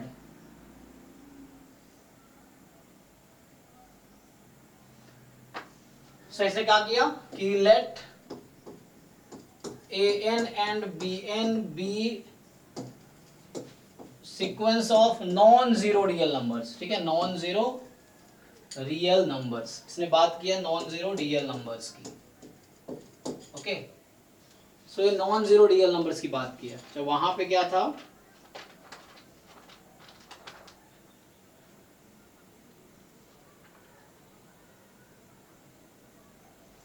जो वहां पॉजिटिव सीक्वेंस था ना, पॉजिटिव टर्म का सीक्वेंस लिया था ना वहां पे क्या लिया था हमने, तो यहाँ पे क्या लिया था, पॉजिटिव टर्म का ना sequence of positive real number. तो डिफरेंस यही है, देखो जो लिमिट कंपैरिजन टेस्ट ये पहला बात कर रहे हैं, फर्स्ट है, इसमें क्या बात की हमने, सीक्वेंस ऑफ पॉजिटिव टर्म लिया था, एंड देन हम रेशियो निकाल रहे थे, हम बता रहे थे सीरीज कन्वर्जेंट है रिवर्जन। अब क्या कर रहे हैं, यही चीजें हम वहां पे कुछ नहीं किया, बस हमने इसमें क्या है कि sequence of non zero real number. Non zero क्यों लेना पड़ रहा है, क्योंकि एन अपॉन बी एन करेंगे ना, तो बी एन अगर जीरो हो गया तो रेशियो डिफाइन नहीं होगा, तो इसीलिए सो नॉन जीरो लिया हमने। तो यहाँ पॉजिटिव नहीं, उधर पॉजिटिव था, यहाँ नॉन जीरो रियल नंबर की सीरीज ले रहे हैं। और इसमें क्या हो रहा है, आगे, एंड सच दैट, मान लो ऐसा है कि सच दैट आर जो हमने वहां लिखा था, limit n tends to infinity mod an upon bn, अब मॉड ले रहा है यहाँ पे, ठीक है। सो वहां जस्ट वो था मॉड है, this exist, so limit exist कर रही है, फिर से मैंने मॉड ले लिया। तो आप जानते हो कि लिमिट या तो जीरो आएगी या पॉजिटिव आएगी, तो उसी पे टेस्ट है। सो पहला स्टेटमेंट ये है कि मान लो इफ r जो है पॉजिटिव है ना, या मतलब आप ऐसा लिख सकते हो r नॉन जीरो है, क्योंकि उस तरीके से। सो r नॉन जीरो है मतलब पॉजिटिव है, तो क्या होगा,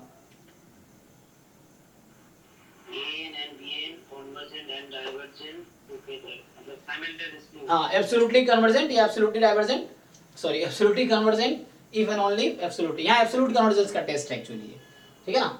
सो it is test for absolute convergence.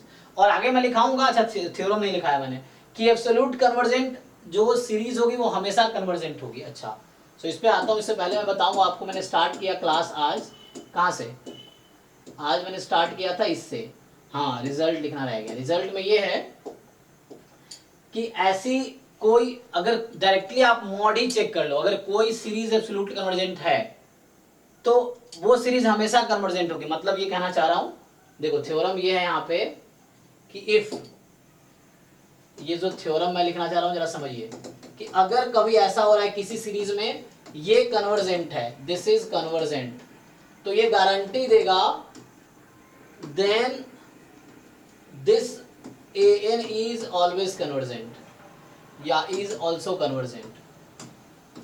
जरा समझिए, है ना। तो ऐसा कोई एग्जांपल नहीं मिलेगा आपको जहां पे वो कन्वर्जेंट हो मॉड और खुद कन्वर्जेंट ना हो।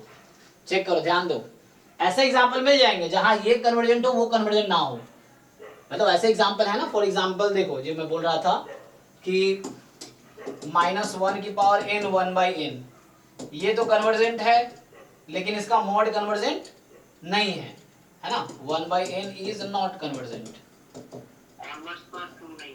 हाँ, अब मैं ये बोल रहा हूँ यस, इसका कन्वर्स पार्ट ट्रू नहीं, ये कहना चाह रहा हूँ। सो अगर किसी मॉड n की सीरीज कन्वर्जेंट है तो गारंटी है वो सीरीज कन्वर्जेंट होगी, ये कहना चाह रहा हूँ। दैट इज बुक में ऐसा लिखा होगा कि absolutely convergent series, absolutely convergent series is convergent. मतलब दोनों चेक करने की जरूरत नहीं है। कहने का मतलब ये है कि अगर आपने सिर्फ समेशन मॉड चेक कर लिया कन्वर्जेंट है तो समेशन एन कन्वर्जेंट होना ही है, ये थ्योरम है एक्चुअली। बट अगर खुद कन्वर्जेंट है तो मॉड के बारे में कुछ नहीं कह सकते, है ना। तो मॉड भी कन्वर्जेंट है तो एब्सोल्युटली कन्वर्जेंट हो गया एक्चुअली, और मॉड कन्वर्जेंट नहीं है तो वो डाइवर्जेंट हो जाएगी, ये चीज है। तो अगर किसी सीक्वेंस का वो कन्वर्जेंट है तो ऑब्वियसली एन कन्वर्जेंट होना ही है, तो absolutely convergent series is always convergent, ये चीज है। तो ये यहाँ पे एक रिजल्ट है, ठीक है। सो मतलब देखो ये कह रहा है an convergent, this may not be convergent, but कहीं ऐसा हुआ है खुद कन्वर्जेंट मॉड कन्वर्जेंट तो एन कन्वर्जेंट होना ही है, ये रिजल्ट है। तो इसमें भी एग्जाम में ऑप्शंस बना देते हैं इस तरह से कि mod an is convergent then an is convergent, mod an convergent an may not be convergent, इस तरीके से घुमा के चाहे एग्जांपल बना देगा। तो आपको पहले कोशिश करना एग्जांपल लेके एलिमिनेट करते जाओ, और जो ट्रू होगा वो बच जाएगा, या फिर उसको हम थ्योरम से ट्रू कर देंगे इस तरीके से।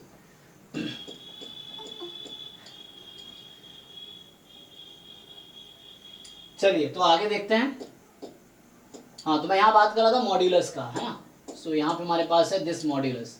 सो ये लिमिट एग्जिस्ट कर रही है, तो पहला आर अगर नॉन जीरो है तो ये कहना चाह रहा है देन समेशन ए एन, ठीक है ना, is absolutely convergent if and only if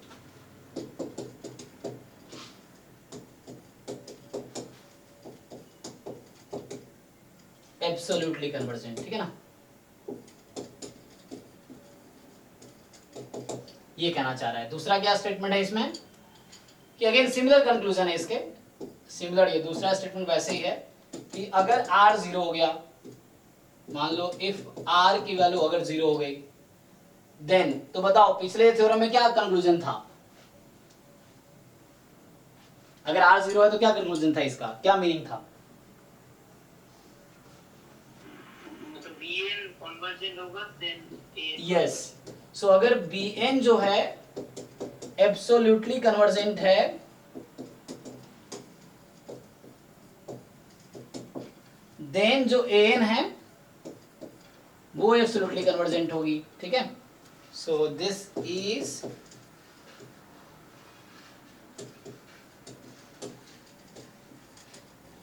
ठीक है, इस तरीके से है। So then it is absolutely convergent actually.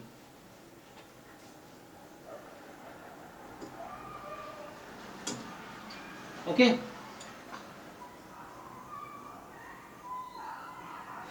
You can see example. वैसे एग्जाम्पल मिल जाएगा यहाँ पे भी, जैसे मैं अगर बात करूं,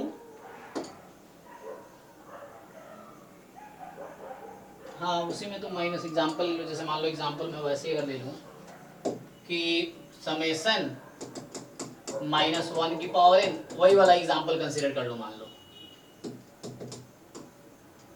ठीक है।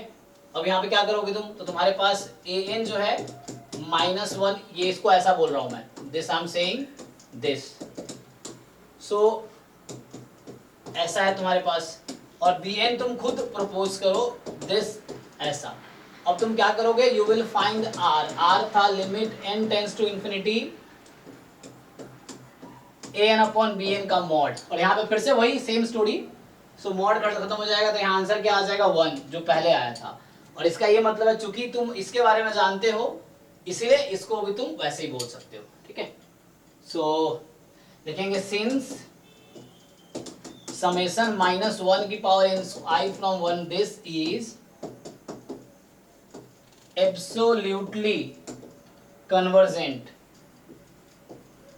then ये भी जो है is absolutely convergent. ये मतलब हो गया।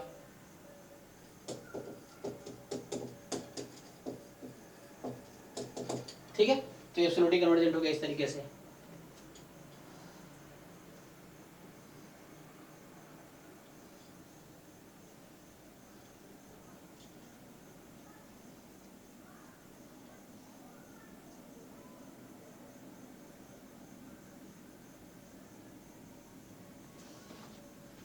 ऐसे सेम हम एग्जांपल कंसीडर कर सकते हैं -1 की power n upon root under n plus 2 करके सेम एग्जांपल बना सकते हैं इस तरीके से। ठीक है, सो आगे देखते हैं। तो ये था लिमिट कंपैरिजन टेस्ट। ऐसे ही आता है आगे कुछ और बहुत सारे टेस्ट हैं, रेशियो टेस्ट, रूट टेस्ट।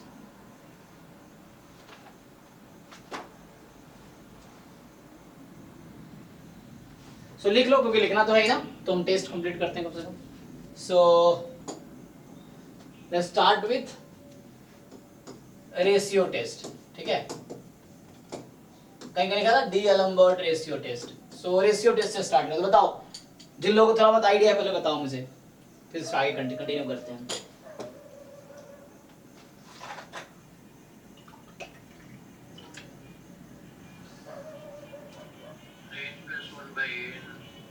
जो रेशियो आएगा वो ग्रेटर देन 1/2। तो रेशियो टेस्ट हाँ, अगर मतलब ये अगर सीक्वेंस है तो limit n test repeat n + 1/n = some l होगा। बट ये लेस देन 1 है तो कन्वर्जेंट होगा। ये अगर ग्रेटर देन 1 है वो डाइवर्जेंट होगा, और ये अगर 1 है वो टेस्ट ही फेल कर जाएगा। और टेस्ट फेल करेगा तो क्या करेंगे? टेस्ट फेल करेगा तो ये होगा कि रूट टेस्ट लगा देंगे उसके बाद। वो भी फेल। रूट टेस्ट क्या होता है? कॉची रूट को, हाँ, कॉची रूट टेस्ट, ये डी-एलम्बर्ट रेशियो टेस्ट भी इसका नाम है। हाँ, कॉची रूट टेस्ट फिर क्या होता है? तो सर a n मतलब a n whole to the power n वो अगर l होगा तो l लेस देन 1 है तो मतलब वो कन्वर्जेंट आ गया, और 1 से ज्यादा होगा तो डाइवर्जेंट। l अगर मतलब 1 होगा तो फेल कर जाएगा। हाँ, फिर से ये फेल कर गया, तब ये फेल कर गया तो क्या करोगे? लॉगरिथम टेस्ट लगा देंगे। कौन सा टेस्ट? लॉगरिथम साइज जैसा टेस्ट होता है। हाँ, बहुत सारे टेस्ट आ गए, इंटीग्रल टेस्ट है, आगे और भी है, रावीज टेस्ट है and all that. So test का नाम है सर, पता नहीं सर। हाँ, वही देखना पड़ेगा ना। तो अभी क्वेश्चंस देखेंगे हम पीवाईक्यू का एक बार, चूंकि जो सिलेबस में वो कर कंप्लीट कर लेते हैं, फिर देखते हैं सिलेबस में कि क्वेश्चंस कैसे कैसे आए हैं टेस्ट पे, तो फिर करेंगे। सम ऑफ सीरीज वाले कैलकुलस में भी आएगा, तब देखेंगे अभी। सो अभी टेस्ट वाले क्वेश्चंस देखेंगे हम अभी। तो सो रेशियो टेस्ट सिंपली लिख देते हैं कि an कोई है ना हमारे पास सीक्वेंस है, उसके करस्पॉन्डिंग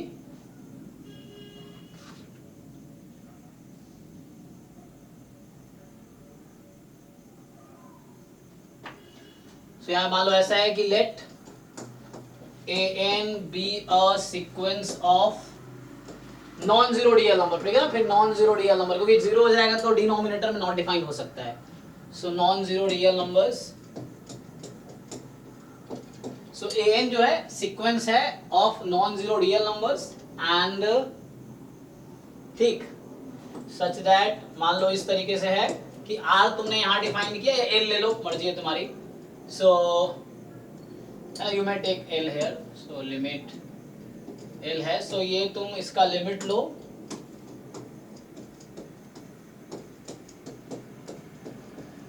n + 1/an, इसकी लिमिट फाइंड करो। और ये लिमिट क्या आएगी?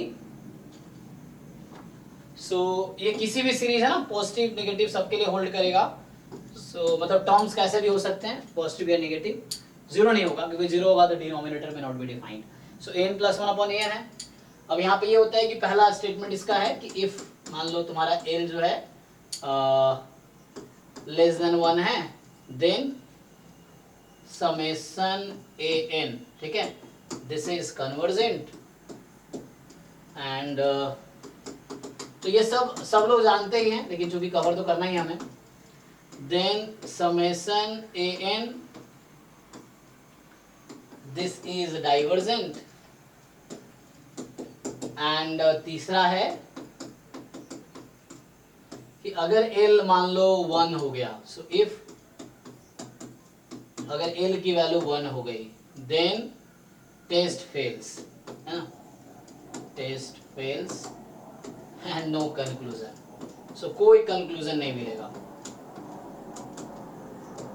सो कोई कंक्लूजन नहीं है। सिमिलरली सो यहाँ भी कुछ एग्जांपल एक आप देख सकते हो, अगर चाहो तो कोई एग्जांपल उठा के देख लो। सो जैसे मैं कह रहा था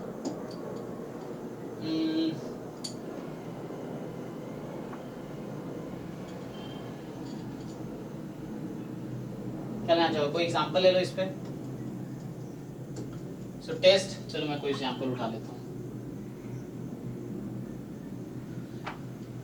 सो वही वाला एग्जांपल हो जो पहले ले रहे थे, n स्क्वायर प्लस n वाला।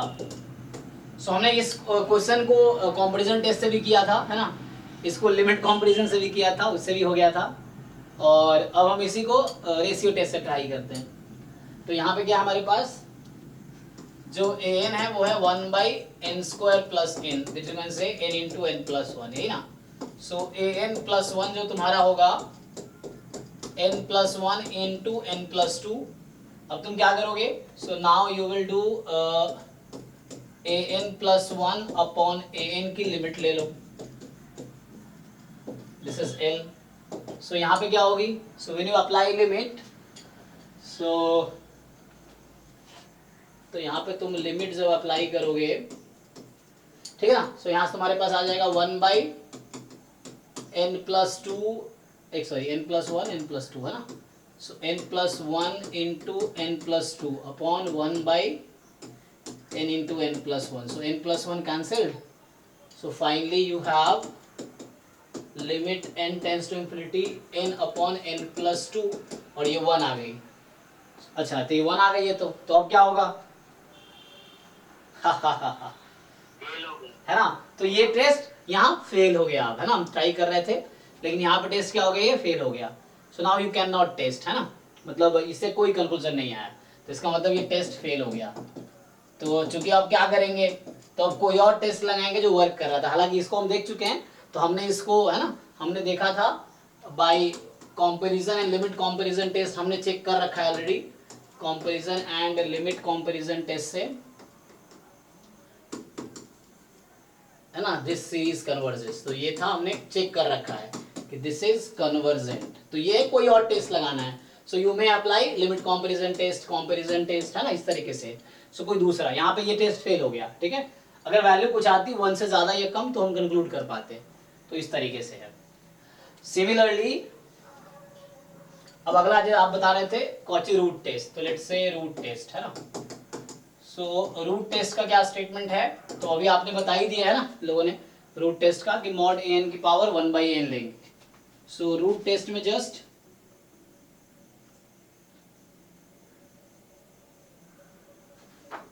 तो यहाँ पे कोई रेशियो नहीं, इसलिए क्या होगा, सो लाइक मान लो let an be a sequence of real number, कोई भी सीक्वेंस ले लो, an be a sequence of real numbers. So ये सीक्वेंस है रियल नंबर्स की, so an be a sequence of real numbers such that कि, अच्छा यहाँ लिखा था limit exist, such that this limit exist ना, हाँ ये एग्जिस्ट होना जरूरी है, सो एग्जिस्ट करना चाहिए। सो यहाँ भी ऐसे ही है, सच दैट मान लो n लिया हमने, सो l इज, अच्छा यहाँ ध्यान रखना कुछ बुक में वैसे लिखता है इसको an अपॉन an प्लस 1, तो वहां थोड़ा कंफ्यूजन हो जाएगा तुम्हें रेशियो टेस्ट और रूट टेस्ट के कंक्लूजन में, है ना। अगर an प्लस 1 अपॉन an लेते हो तो ये कंक्लूजन जो है वही सेम कंक्लूजन रूट टेस्ट का है ना, रेशियो टेस्ट रूट टेस्ट में सेम स्टेटमेंट है तीनों, लेकिन हाँ रिवर्स कर दोगे तो उल्टा हो जाता है, कंफ्यूजन हो जाता है, इसलिए ध्यान रखना कि n प्लस 1 अपॉन an ही लेना, ठीक है ना। बुक में हो सकता है an अपॉन n प्लस 1 लिया, but you ignore that. So ये है, वरना दिक्कत होगा। सो l तुमने डिफाइन किया, limit n tends to infinity mod an की पावर 1/n, ठीक है।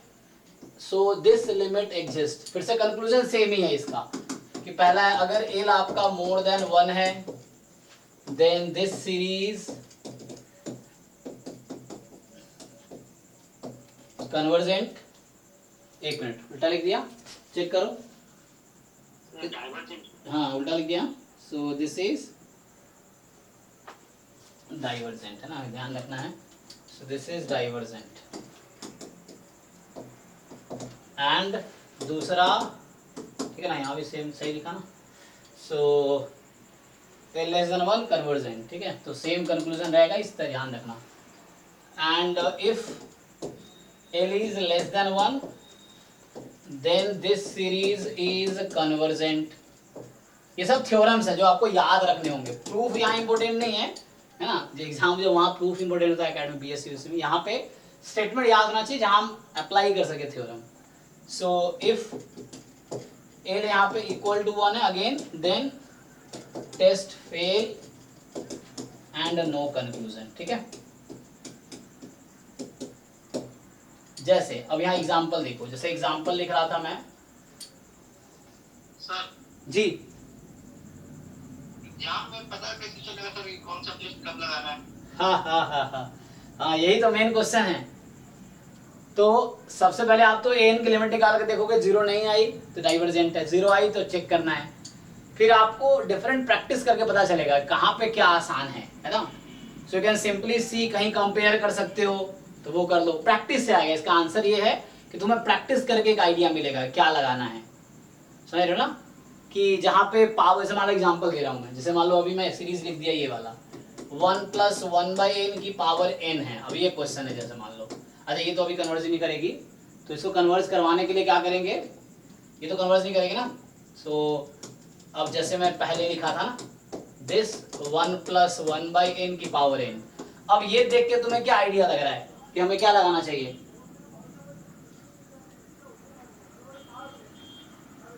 तो सर नीचे वाले का तो पी टेस्ट लगा दें। ये तो डाइवर्जेंट है ना, ये तो डाइवर्जेंट आप देख चुके हो, क्यों, बिकॉज लिमिट उसकी, हाँ लिमिट 0 पे नहीं जा रही है, 1 + 1/n की पावर n लिमिट 0 नहीं है, ये e के इक्वल है ना, तो लिमिट 0 नहीं, इसलिए डाइवर्जेंट है ये। तो अब इसकी लिमिट जो है तुम जानते हो, लिमिट ½ की पावर n इंटू 1 + 1/n की पावर e, तो ये हो जाएगी 0 × e = 0, मतलब 1/n ना, तो ये तो हो गई तुम्हारी 0। तो कन्वर्जेंट हो भी सकती है, डाइवर्जेंट भी हो सकती है। सो अब तुम इस पर टेस्ट लगाओगे, तो देखो पावर चूंकि जहाँ पे n है तो यहाँ 1/n ले लोगे, जो रूट टेस्ट लगाओगे तो कैंसिल हो जाएगा, तो यहाँ थोड़ा इजी रहेगा। ध्यान ये रखना, जहाँ पावर है n तो वहाँ तुम ये लगा लो, रूट टेस्ट लगा लो, उससे थोड़ा इजी रहेगा। हालांकि रेशियो टेस्ट भी लगा सकते हो, लेकिन रूट टेस्ट से इजी रहेगा। सो इसमें देख लो, जैसे मान लो तुम्हारे पास an जो है, अब सो यहाँ पे n तुम्हारे पास क्या है, ½ की पावर n इंटू 1 + 1/n। अब इसमें तुम्हें पूछूं, अगर मैं इसकी पावर n किसके इक्वल होगी, चेक करो,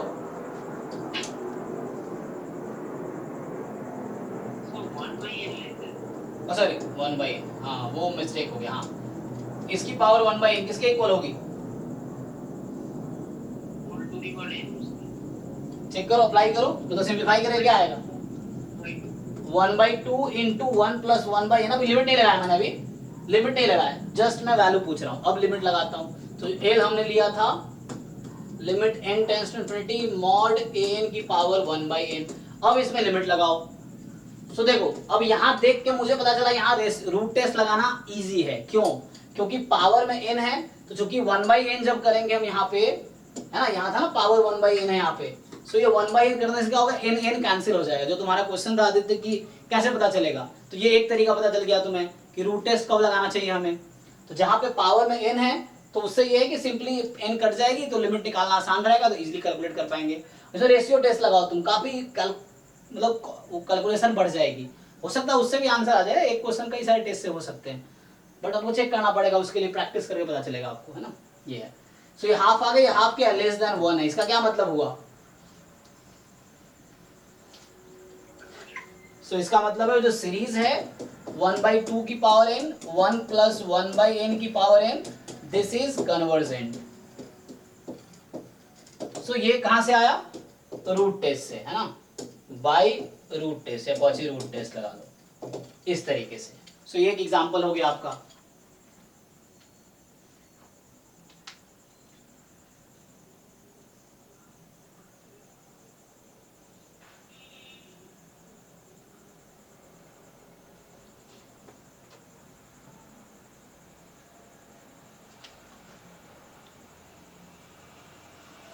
ठीक है जी, किसी को डाउट है इसमें बताओ। तो यहाँ तक ओके है ना?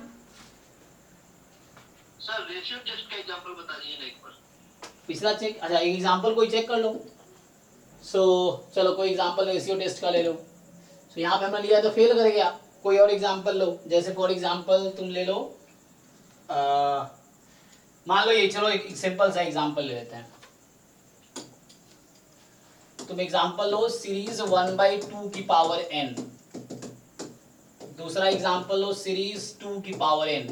जस्ट टेस्ट ही करना है ना, हमें तो आंसर अलग पता है तुम लोगों को, लेकिन टेस्ट करना है मुझे, ठीक है।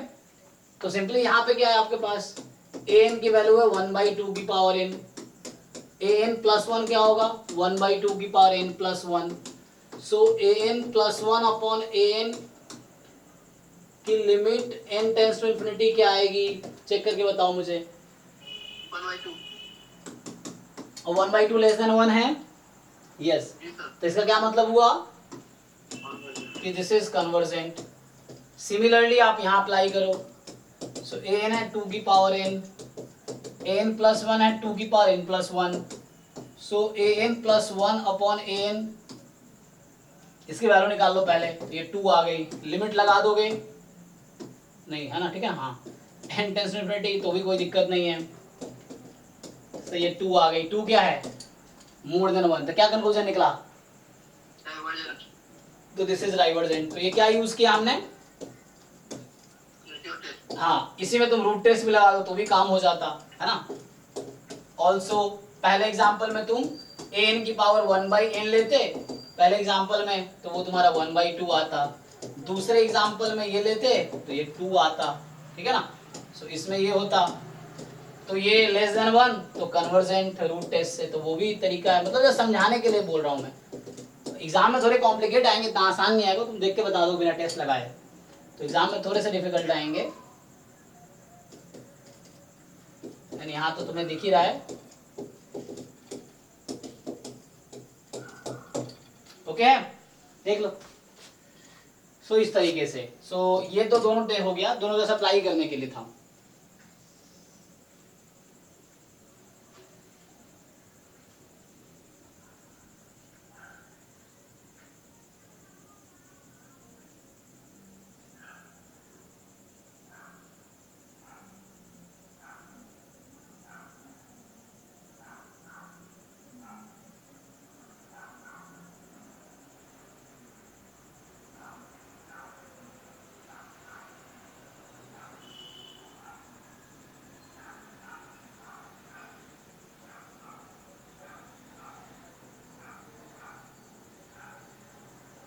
सो नेक्स्ट है इंटीग्रल टेस्ट। इंटीग्रल टेस्ट क्या होता है, व्हाट इज इंटीग्रल टेस्ट?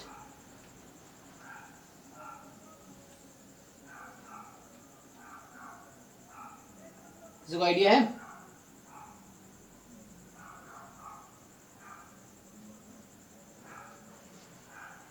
ये तो लग रहा था इंटीग्रेशन करना पड़ेगा। हाँ हाँ, यस यस यस, इंटीग्रेशन करना पड़ेगा। तो 2 टेस्ट और करेंगे, टाइम है ना। हाँ, एक तो करेंगे इंटीग्रल टेस्ट और एक अगला है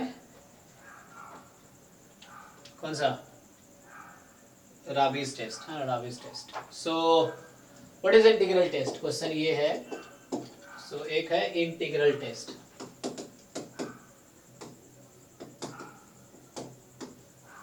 तो यहाँ कहीं कहीं इंटीग्रेशन करना पड़ेगा, यस। सो समेशन, तुम्हें पता है समेशन इंटीग्रेशन में क्या रिलेशन है। सो डिस्क्रीट सेट पे समेशन होता है और कॉन्टिन्यूअस सेट पे इंटीग्रेशन होता है ना। सो अगर आप इसमें अप्लाई करो इंटीग्रल टेस्ट, ये कहता है कि कोई सीरीज है आपके पास, है ना, यू हैव सम सीरीज। तो मैं स्टेटमेंट अगर बुक से दिखा दूं, सो कोई पॉजिटिव है ना टर्म की सीरीज है आपके पास। सो यहाँ कुछ ऐसा कहना चाह रहा है ये, है ना। सो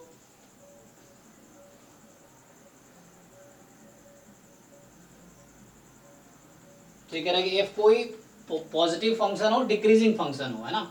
सो दे आर सेइंग कोई पॉजिटिव डिक्रीजिंग फंक्शन हो एंड नेचुरल नंबर पे या domain more than equal to 1 हो. ओके,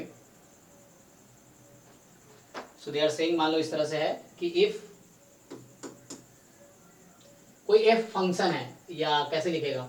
सो तुम्हें क्या करना है, जो ए एन है ना उसको एज अ फंक्शन बाद में, जैसे एग्जांपल के तौर पर बता रहा हूँ. देखो पहले जैसे तुम्हारे पास एक है, जैसे अब ये टेस्ट करना है तुम्हें कि n फ्रॉम 1 टू इन्फिनिटी ये कन्वर्जेंट है डाइवर्जेंट है. तुम्हें यहाँ पे इंटीग्रल टेस्ट ये कहता है कि तुम 1/x dx इसको टेस्ट करो 1 से इन्फिनिटी पे. इसकी वैल्यू क्या आएगी बताओ आप लोग मुझे. इंटीग्रल log x होगा. सो लिमिट क्या आएगी. सो log x तो होगी 1 से इन्फिनिटी, यही ना. तो हालांकि इसको लिखने का ये तरीका होता है, जब हम लोग सॉल्व कर रहे होते हैं इम्प्रॉपर इंटीग्रल हो गया ना ये. सो हम लोग ऐसा करते हैं कि लिमिट मान लो for example b tends to b मान लिया, b tends to infinity 1 to b, यहाँ हो जाएगा log 1/x ही रखो अभी. सो 1/x dx. सो ये फाइनली आ जाएगा limit b tends to infinity, ये आ जाएगा log b माइनस log 1, है ना. सो log b माइनस log 1. सो log 1 तो 0 ही हो जाता है, तो ये खत्म हो जाएगा. चेक कर लो एक बारी. तो फाइनली क्या आ गया, log इन्फिनिटी कितनी होती है, इन्फिनिटी. तो चूंकि ये इंटीग्रल डाइवर्स कर रही है इसीलिए ये भी डाइवर्स कर रही है, तो यहाँ ये यूज है इस टेस्ट का. ठीक है. So this is divergent because ये जो 1 से इन्फिनिटी 1/x dx है इज डाइवर्जेंट. तो ये जो इंटीग्रल है ये डाइवर्जेंट है, इसीलिए सीरीज, तो इसका प्रूफ हो गया. सेम चीज तुम उसके लिए करके दो. मैं स्टेटमेंट लिखता हूं, तुम पहले समझो कंक्लूजन. जो पी टेस्ट है 1 तुम टेस्ट करते हो ना, पी टेस्ट क्या करते हो, तो पी टेस्ट का प्रूफ कोई पूछना चाहता है. सो एनपी है, तो ये कन्वर्जन डाइवर्जन कैसे डिसाइड होगा. सो ये डिसाइड होगा इस पे कि 1/x की पावर p dx ले लो, या x की जगह t भी ले सकते हो, कुछ होगा t लिया होगा. सो यू टेक t ले सकते हो तुम. तो यहाँ पे क्या होगा, इसका इंटीग्रेट करो. अच्छा, तो यहाँ दो केस है. अगर p 1 हो गया तो हमने कर ही लिया है ना. p इज इक्वल टू 1 के लिए हम कर चुके हैं इसको. सो तुम देखोगे p इज इक्वल टू 1 के लिए इसकी वैल्यू जो आती है वो हम देख चुके हैं कि इन्फिनिटी आई थी, है ना. तो 1 के लिए चेक करने की जरूरत नहीं है, हमने 1 के लिए कर लिया है. अब मान लो p नॉट इक्वल टू 1 है, तो आंसर बताओ क्या आएगी. p नॉट इक्वल टू 1 के लिए x के power 1 minus p divided by 1 minus p इसका इंटीग्रल आएगा. चेक करो, इसको इंटीग्रेट करके देखो पहले तुम. सो ये हो गया 1 से इन्फिनिटी x की power minus p dx, x power 1 minus p by 1 minus p. 1 से इन्फिनिटी. फिर से वहाँ इन्फिनिटी ना लिखना हो तो तुम लिमिट के टर्म में लिख लो इसको. ठीक है ना. तो ये कुछ ऐसा आ जाएगा, कितना आ जाएगा. सो इसको थोड़ा सिंप्लीफाई कर लो, तो यहाँ आ जाएगा 1 माइनस पी इंटू एक्स की पावर 1 माइनस पी, नहीं 1 तो है ही, p माइनस 1. सो यहाँ आ जाएगा p माइनस 1, या न्यूमरेटर रखना, न्यूमरेटर में रखो कोई दिक्कत नहीं है ना. So want to put into numerator तो कोई दिक्कत नहीं है. तो यहाँ पे तुम्हारा रहेगा x की पावर 1 माइनस पी, ये है ना. चेक कर लो. अब यहाँ पे ये कहता है एक्चुअली 1 से इन्फिनिटी. अब चेक करो इसकी वैल्यू फाइनाइट कब आएगी. जब एक नीचे जाएगा, अपना डिनोमिनेटर में जाएगा. और डिनोमिनेटर में कब जाएगा, x की वैल्यू 1 से ज्यादा है, x 1 से इन्फिनिटी है ना. p की वैल्यू 1 से ग्रेटर होगा तब जाएगा सर. सो p अगर 1 से ज्यादा हो गया, तो मान लो p की वैल्यू, ये देखो ये क्वांटिटी 1 माइनस p अगर 1 माइनस p लेस देन 0 है, तो इसका मतलब नेगेटिव हो गई. x की पावर मान लो है ना -1, तो 1/x तो 0 हो जाएगा, तो एग्जिस्ट करेगी लिमिट फिर. तो ये फाइनाइट होगी. This is finite if this happens, है ना. और इनफाइनाइट आएगी कब, जब 1 माइनस p तुम्हारा मोर देन 0 हो जाएगा. और 1 माइनस पी इक्वल टू 0 तुम ऑलरेडी कर चुके हो यहाँ पे, तो अलग से करने की जरूरत नहीं है. p बराबर 1 का मतलब क्या है, 1 माइनस पी 0 है. तो जब 1 माइनस पी 0 है तुम यहाँ टेस्ट कर चुके हो. सो इसी से कंक्लूजन आ गया. इसका क्या मतलब है, तो इसका मतलब है दैट इज है ना। तो इसका मतलब हो गया p की वैल्यू मोर देन 1 और p की वैल्यू लेस देन 1। अब p इज इक्वल टू 1 पे ऑलरेडी तुम चेक कर चुके हो, इनफाइनाइट है। तो ये जो इंटीग्रल है तो सिंपल ये है कि ये जो इंटीग्रल है this is finite if p is more than 1, तुम देखो वहां से, है ना। और इसीलिए ये सीरीज कन्वर्ज कब करेगी, सो this is convergent if p is more than 1, है ना, and this is divergent same logic से if p less than 1। तो यही इसका रूल है, मतलब जो इंटीग्रल टेस्ट है वो इसका कंक्लूजन कहां से आया, इसके प्रूफ इंटीग्रल टेस्ट से आया है। सो इंटीग्रल टेस्ट का स्टेटमेंट क्या है, तो स्टेटमेंट लिख लेते हैं, ठीक है ना। तो इससे तुम चेक कर सकते हो।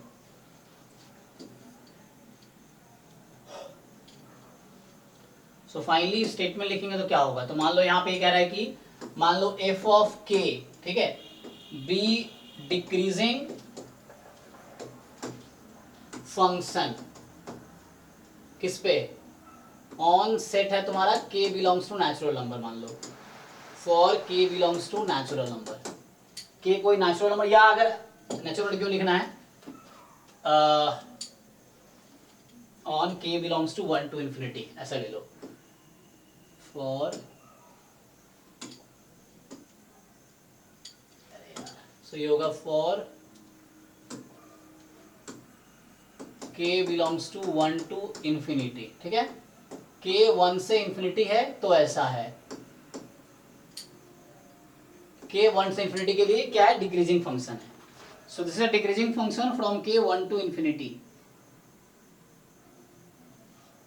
सो कहना चाहता है देन, ठीक है, फंक्शन डिक्रीजिंग उस सेट पे, सेट दिख रहा है कि नहीं, डिक्रीजिंग ऑन, या तो ऐसा लिख दूं, डिक्रीजिंग फंक्शन ऑन इंटरवल 1 से इंफिनिटी, ऐसा समझ लो। देन कह रहा है देन ये जो सीरीज है f ऑफ k, या f ऑफ n भी लिख सकते हैं, y k, है ना। So if you want you may write n also, no problem, so you may write n also, कोई दिक्कत नहीं है, ठीक है।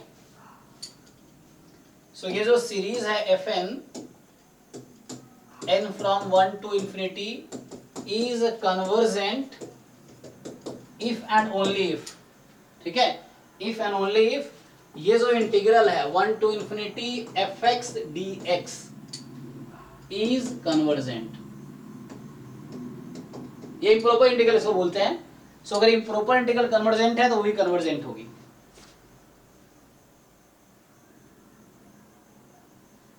है ना, कन्वर्जेंट या बोलो एग्जिस्ट, बात वही है ना। सो इंटीग्रल, हालांकि इंटीग्रल कन्वर्जेंस हमने नहीं पढ़ाया, तो integral exist, so you right integral exist, ऐसा चल जाएगा कि जो सीरीज है इस तरह की, जैसे एग्जांपल के लिए यहाँ तुमने देखा ही है तुम्हारा fn 1/n था, है ना, ये एग्जांपल के देखो, जो fn तुम्हारा है 1/n है, fx तुमने क्या लिया 1/x, है ना। तो जैसे एग्जांपल के लिए fn 1/n है तो fx इज 1/x, इस तरीके से, ठीक है ना। तो ऐसा किया हमने। सो हमने टेस्ट किया कि ये जो है summation 1/n is convergent if and only if integral 1 से इंफिनिटी 1/n dx एग्जिस्ट। तो एग्जिस्ट किया क्या, नहीं किया, तो इसीलिए डज नॉट कन्वर्ज हुआ, है ना। तो ये कन्वर्जेंट होता अगर ये एग्जिस्ट करता, this does not exist, that's why it is not convergent, ये चीज है।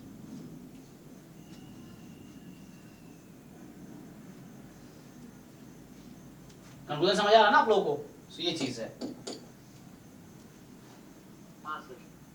सो ये कन्वर्जेंट नहीं क्यों है ना, तो या तो ऐसे लिख लो, this is divergent, so this is divergent because, है ना, तो यहां तुम रीजन तो पता ही है तुम्हें, बिकॉज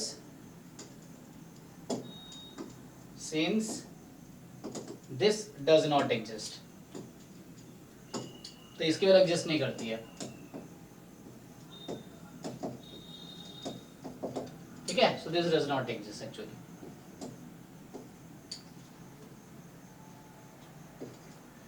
कोई डाउट है देख लो ऊपर ही, है ना।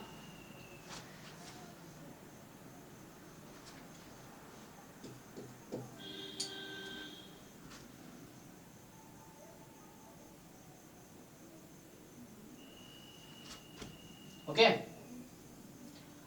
सो ये हो गया इंटीग्रल टेस्ट। नेक्स्ट जो है एक और टेस्ट लिख ही लो, है ना, तो ये टेस्ट खत्म हो जाएगा यहाँ पे अभी तक। So the next test is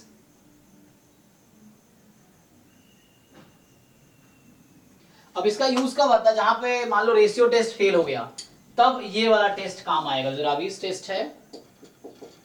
so the next is RAA Raabe's test. So ये कब काम आएगा, सो ये काम आएगा जब आपका रेशियो टेस्ट फेल हो जाता है उस केस में। तो ये क्या कहता है, सो मान लो ऐसा है, if AN be a sequence of non-zero real number, non-zero real numbers, तो ये सीक्वेंस है non-zero real numbers का, ठीक है, it is a sequence of non-zero real numbers. So if AN is a sequence of non-zero real numbers, ठीक है, so ये sequence है non-zero real numbers का। अब आप क्या बोल रहा है ये, so it is a sequence of non-zero real numbers.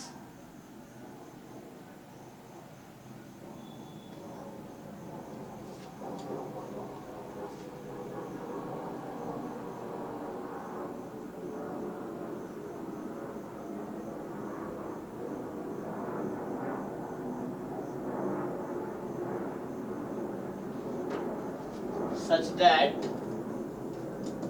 so वैसे ही जैसे मान लो था ना L आपके पास था limit n tends to infinity, ये होगा n time 1 minus mod an plus 1 upon an, ठीक है, इस तरीके से।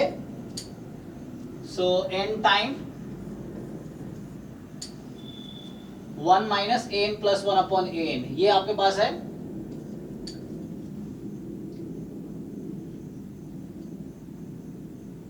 दिस एग्जिस्ट है ना, सो दिस एग्जिस्ट, इसकी लिमिट एग्जिस्ट करती है, सो दिस लिमिट एग्जिस्ट। उस केस में अब सेम कंक्लूजन होगा, ठीक है ना,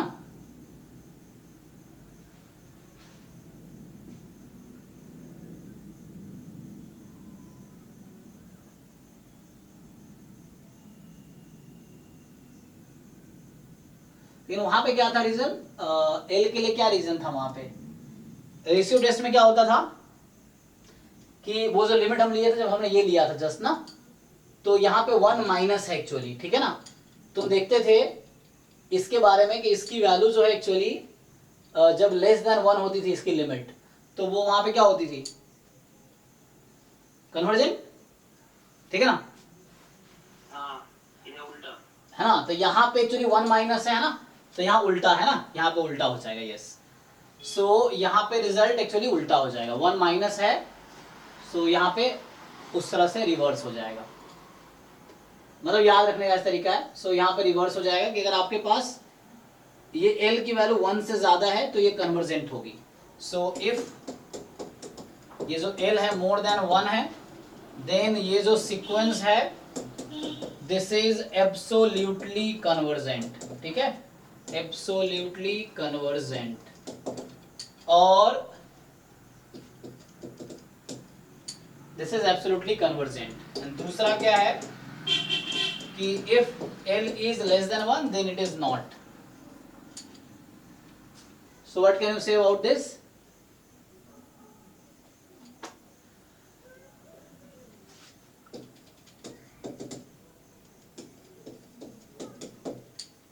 So it is not absolutely convergent, है ना।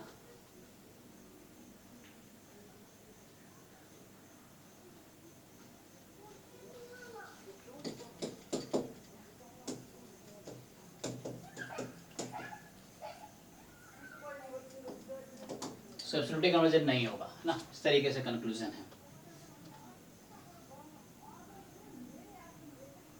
A is equal to 1 पे यहाँ भी टेस्ट फेल हो जाएगा, ठीक है, तो यहाँ भी वैसे ही है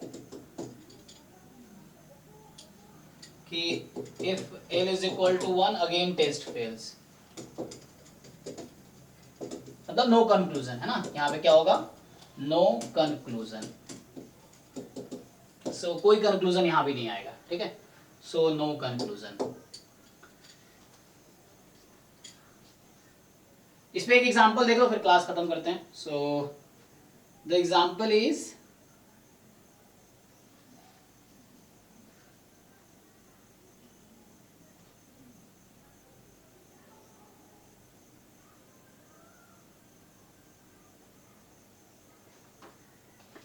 सो तुम चाहो तो पी टेस्ट वाला जो सीरीज था ना, पी सीरीज, उसी पे लगा के देख लो।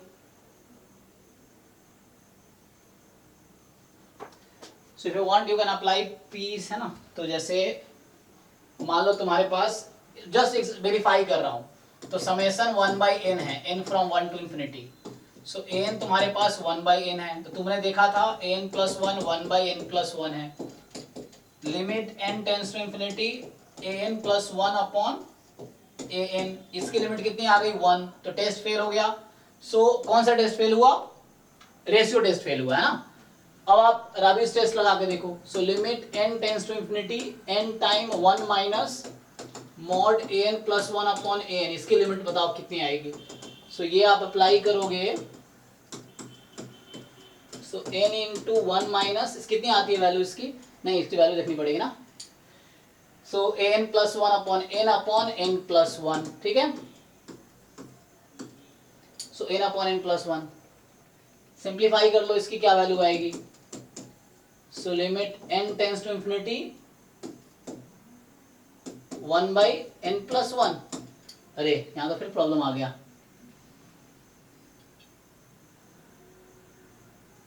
सो n plus 1 minus n 1 by this, so फिर ये 1 आ गया था, कोई कंक्लूजन नहीं आएगा। ओके, तो अगर मैं दूसरा टेस्ट करूं, एक मिनट चेक करता हूं।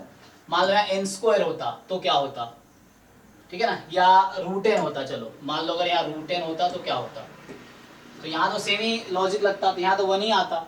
सो यहाँ चेक कर लेते हैं कुछ होगा कि नहीं। सो यहाँ root n upon root n plus 1, ठीक है। अब चेक करो अब क्या आएगा। सो अब कुछ हो सकता है आई थिंक, मतलब कोई कंक्लूजन मैं अप्लाई करना चाह रहा हूँ, तो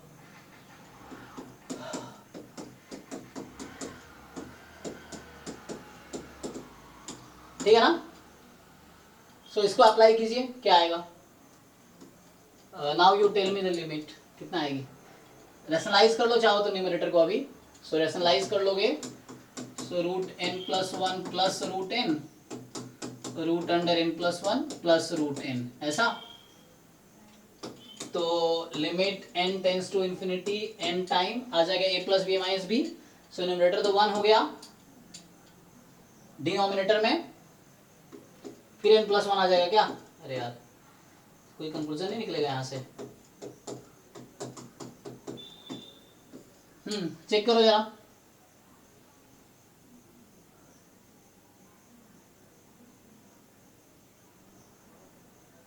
व्हाट इज लिमिट हेयर, अभी भी मिलेगा कि नहीं। एक बार लिमिट निकाल के देखते हैं क्या आता है। सो अप्लाई लिमिट क्या आता है, देखो आना तो चाहिए कुछ।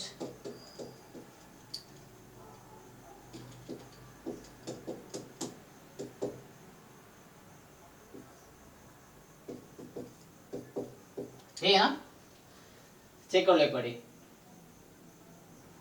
You divide by n, so you divide by n, तो यहाँ से आ जाएगा limit n tends to infinity, you divide by n, तो 1/1 plus 1/n and plus root under 1 plus 1/n, ऐसा आ जाएगा। तो n टेंस टू इन्फिनिटी लगा लो, सो 1/1 प्लस 1/2 आ गया, yes. So what is the conclusion now. Less than 1 पे क्या हो रहा था, सो उल्टा था ना, है ना। लेस देन 1 जब है तो ये नॉट कन्वर्जेंट होगा, क्योंकि ये पॉजिटिव टर्म सीरीज है तो नॉट कन्वर्जेंट होगा। सो दिस इज नॉट, इसका मतलब ये हो गया, चूंकि लेस देन 1 आ गया, हाफ लेस देन 1 है, इसका मतलब दिस इज, तो बस मैं वेरीफाई कर रहा था, है ना, हमें पता ही है, बस वही पी टेस्ट से वेरीफाई कर रहे हैं। सो दिस इज नॉट कन्वर्जेंट। हाँ एग्जाम में सर इतना दूर तो ना भी चलता तो अच्छा है, मतलब हाँ मतलब इतना दूर शायद इससे पहले ही तो हो सकता है कुछ, मतलब ये तो इस क्वेश्चन में क्यों लगाओगे ये सब। इतना दूर तो नहीं आता। हाँ मतलब वही तो, मतलब ये तो मैं जस्ट वेरीफाई कर रहा हूँ, हमने उस थ्योरम को वेरीफाई किया। ये तो मुझे आंसर पता है, हम एग्जाम में करने को सीधा आंसर लगाएंगे हम, अगर दिख गया तो। नहीं दिखा तो हो सकता है कहीं पे ये यही स्टेटमेंट आ जाए, मान लो जो थ्योरम का स्टेटमेंट ये ऑप्शंस में आ जाए, तो आपको पता होना चाहिए ना। वो क्या करेंगे, थ्योरम को स्टेटमेंट बना देंगे, ये इस तरह कुछ एग्जांपल देंगे, वो हो सकता है ऐसा आ जाए एग्जांपल, जो अभी मैं नहीं बना पा रहा हूँ, लेकिन वो बुक में हो सकता है एग्जाम में क्वेश्चन आया हो, तो वो देखेंगे तो ट्राई करेंगे ये चीजें। अगर 1/n स्क्वायर के लिए करते तो क्या होता, अगर 1/n स्क्वायर के लिए करते कहाँ डिफरेंस आता, यहाँ पे आता, तो उस तरीके से ही हो जाता, फिर कुछ ना कुछ यहाँ मोर देन 1 2 आ जाता शायद, तो फिर उस तरीके से हो जाता है ना, ये है। सो एनीवे हमने आज ट्राई किया टेस्ट जो भी था, तो स्टार्ट किया। पहला तो सिंपली NF टॉर्म टेस्ट है कि लिमिट चेक करो n की, नॉन जीरो आई तो डाइवर्जेंट है, अगर जीरो आई तो कन्वर्जेंट हो सकती है। तो आपका स्पीड टेस्ट लगाओ, रूट टेस्ट है, रेशियो टेस्ट है, कंपैरिजन टेस्ट है, लिमिट कंपैरिजन टेस्ट है, इंटीग्रल टेस्ट है, राविस टेस्ट है, हमने ये देखा। पर स्टेटमेंट आपको याद होना चाहिए सारे टेस्ट का, एग्जाम में कई बार स्टेटमेंट बेस्ड क्वेश्चंस आ जाते हैं तो आपको याद होना चाहिए। सो हमने आज डिफरेंट टेस्ट ट्राई किया, और कोई टेस्ट रह गया सिलेबस के हिसाब से? सो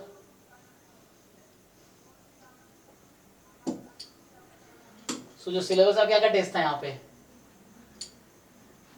comparison test, limit comparison test कर लिया, d'Alembert ratio test, Cauchy root test, वही रूट टेस्ट वही था। हाँ ये बाकी है, कॉची कंडेंसेशन टेस्ट बाकी है, इंटीग्रल टेस्ट कर लिया, और रावेस टेस्ट था ना, कल पढ़ा था हमने, नहीं यहाँ पे, ओके। अब आगे ये नेक्स्ट क्लास में पढ़ेंगे, Leibniz test for alternative series, है ना। अभी हमने ये भी देख लिया कंडीशनल कन्वर्जेंस क्या होता है, ये हमने देखा अभी, और एब्सोल्यूट कन्वर्जेंस भी देख लिया हमने, what is absolute convergence of a series. So absolute convergence की क्या मीनिंग है, ठीक है ना। और लेबनीज टेस्ट कल कर लेंगे नेक्स्ट क्लास में, कंडीशनल कन्वर्जेंस हो गया, फिर पावर सीरीज पे आएंगे, तो इस पे बाद में आएंगे। सो अभी रह गया test of convergence and divergence of a series, ये हो ही गया लगभग, है ना। Convergence of a series with non negative terms, वही है लिमिट कंपैरिजन टेस्ट, ठीक है ना। So infinite series and its divergence convergence हो ही गया। सो लगभग तो हो ही गया, एक क्लास और लगेगा, सीरीज खत्म हो जाएगा, ठीक है ना। So one more class you will need, फिर प्रीवियस ईयर पेपर करके देखेंगे क्या है। सो यहाँ बचा क्या हमारे पास, एक तो ये बचा कॉची कंडेंसेशन टेस्ट बचा, एक बचा Leibniz test for the convergence of alternating series, so है ना, एक ये रिमेनिंग है और एक ये रिमेनिंग है, दो बाकी है, बाकी बचा ये power series and all that, या सो ये बाकी है तीन चीजें। और क्या कुछ है देख लो एक बार पढ़ के टॉपिक, मतलब टॉपिक में कुछ बाकी है क्या, डन है ना। तीन टॉपिक बचा है, Cauchy condensation test, Leibniz test and then power series का कन्वर्जेंस और रेडियस ऑफ कन्वर्जेंस, ये तीन टॉपिक इसमें बचा है बस। सो ये नेक्स्ट क्लास में होपफुली खत्म हो जाएगी। सो हमने कंडीशनल कन्वर्जेंस और एब्सोल्यूट कन्वर्जेंस आज डिस्कस कर ही लिया। So now it is over, है ना। So one more class I will take. So series की कितनी क्लास हुई है, एक क्लास लास्ट क्लास लिया था आई थिंक, और आज दूसरी क्लास थी, तीसरी क्लास थी आज, शायद दूसरी, आज तीसरी क्लास थी, ओके। सो आज थर्ड क्लास थी, एक क्लास और लेंगे, चार क्लास, ठीक है।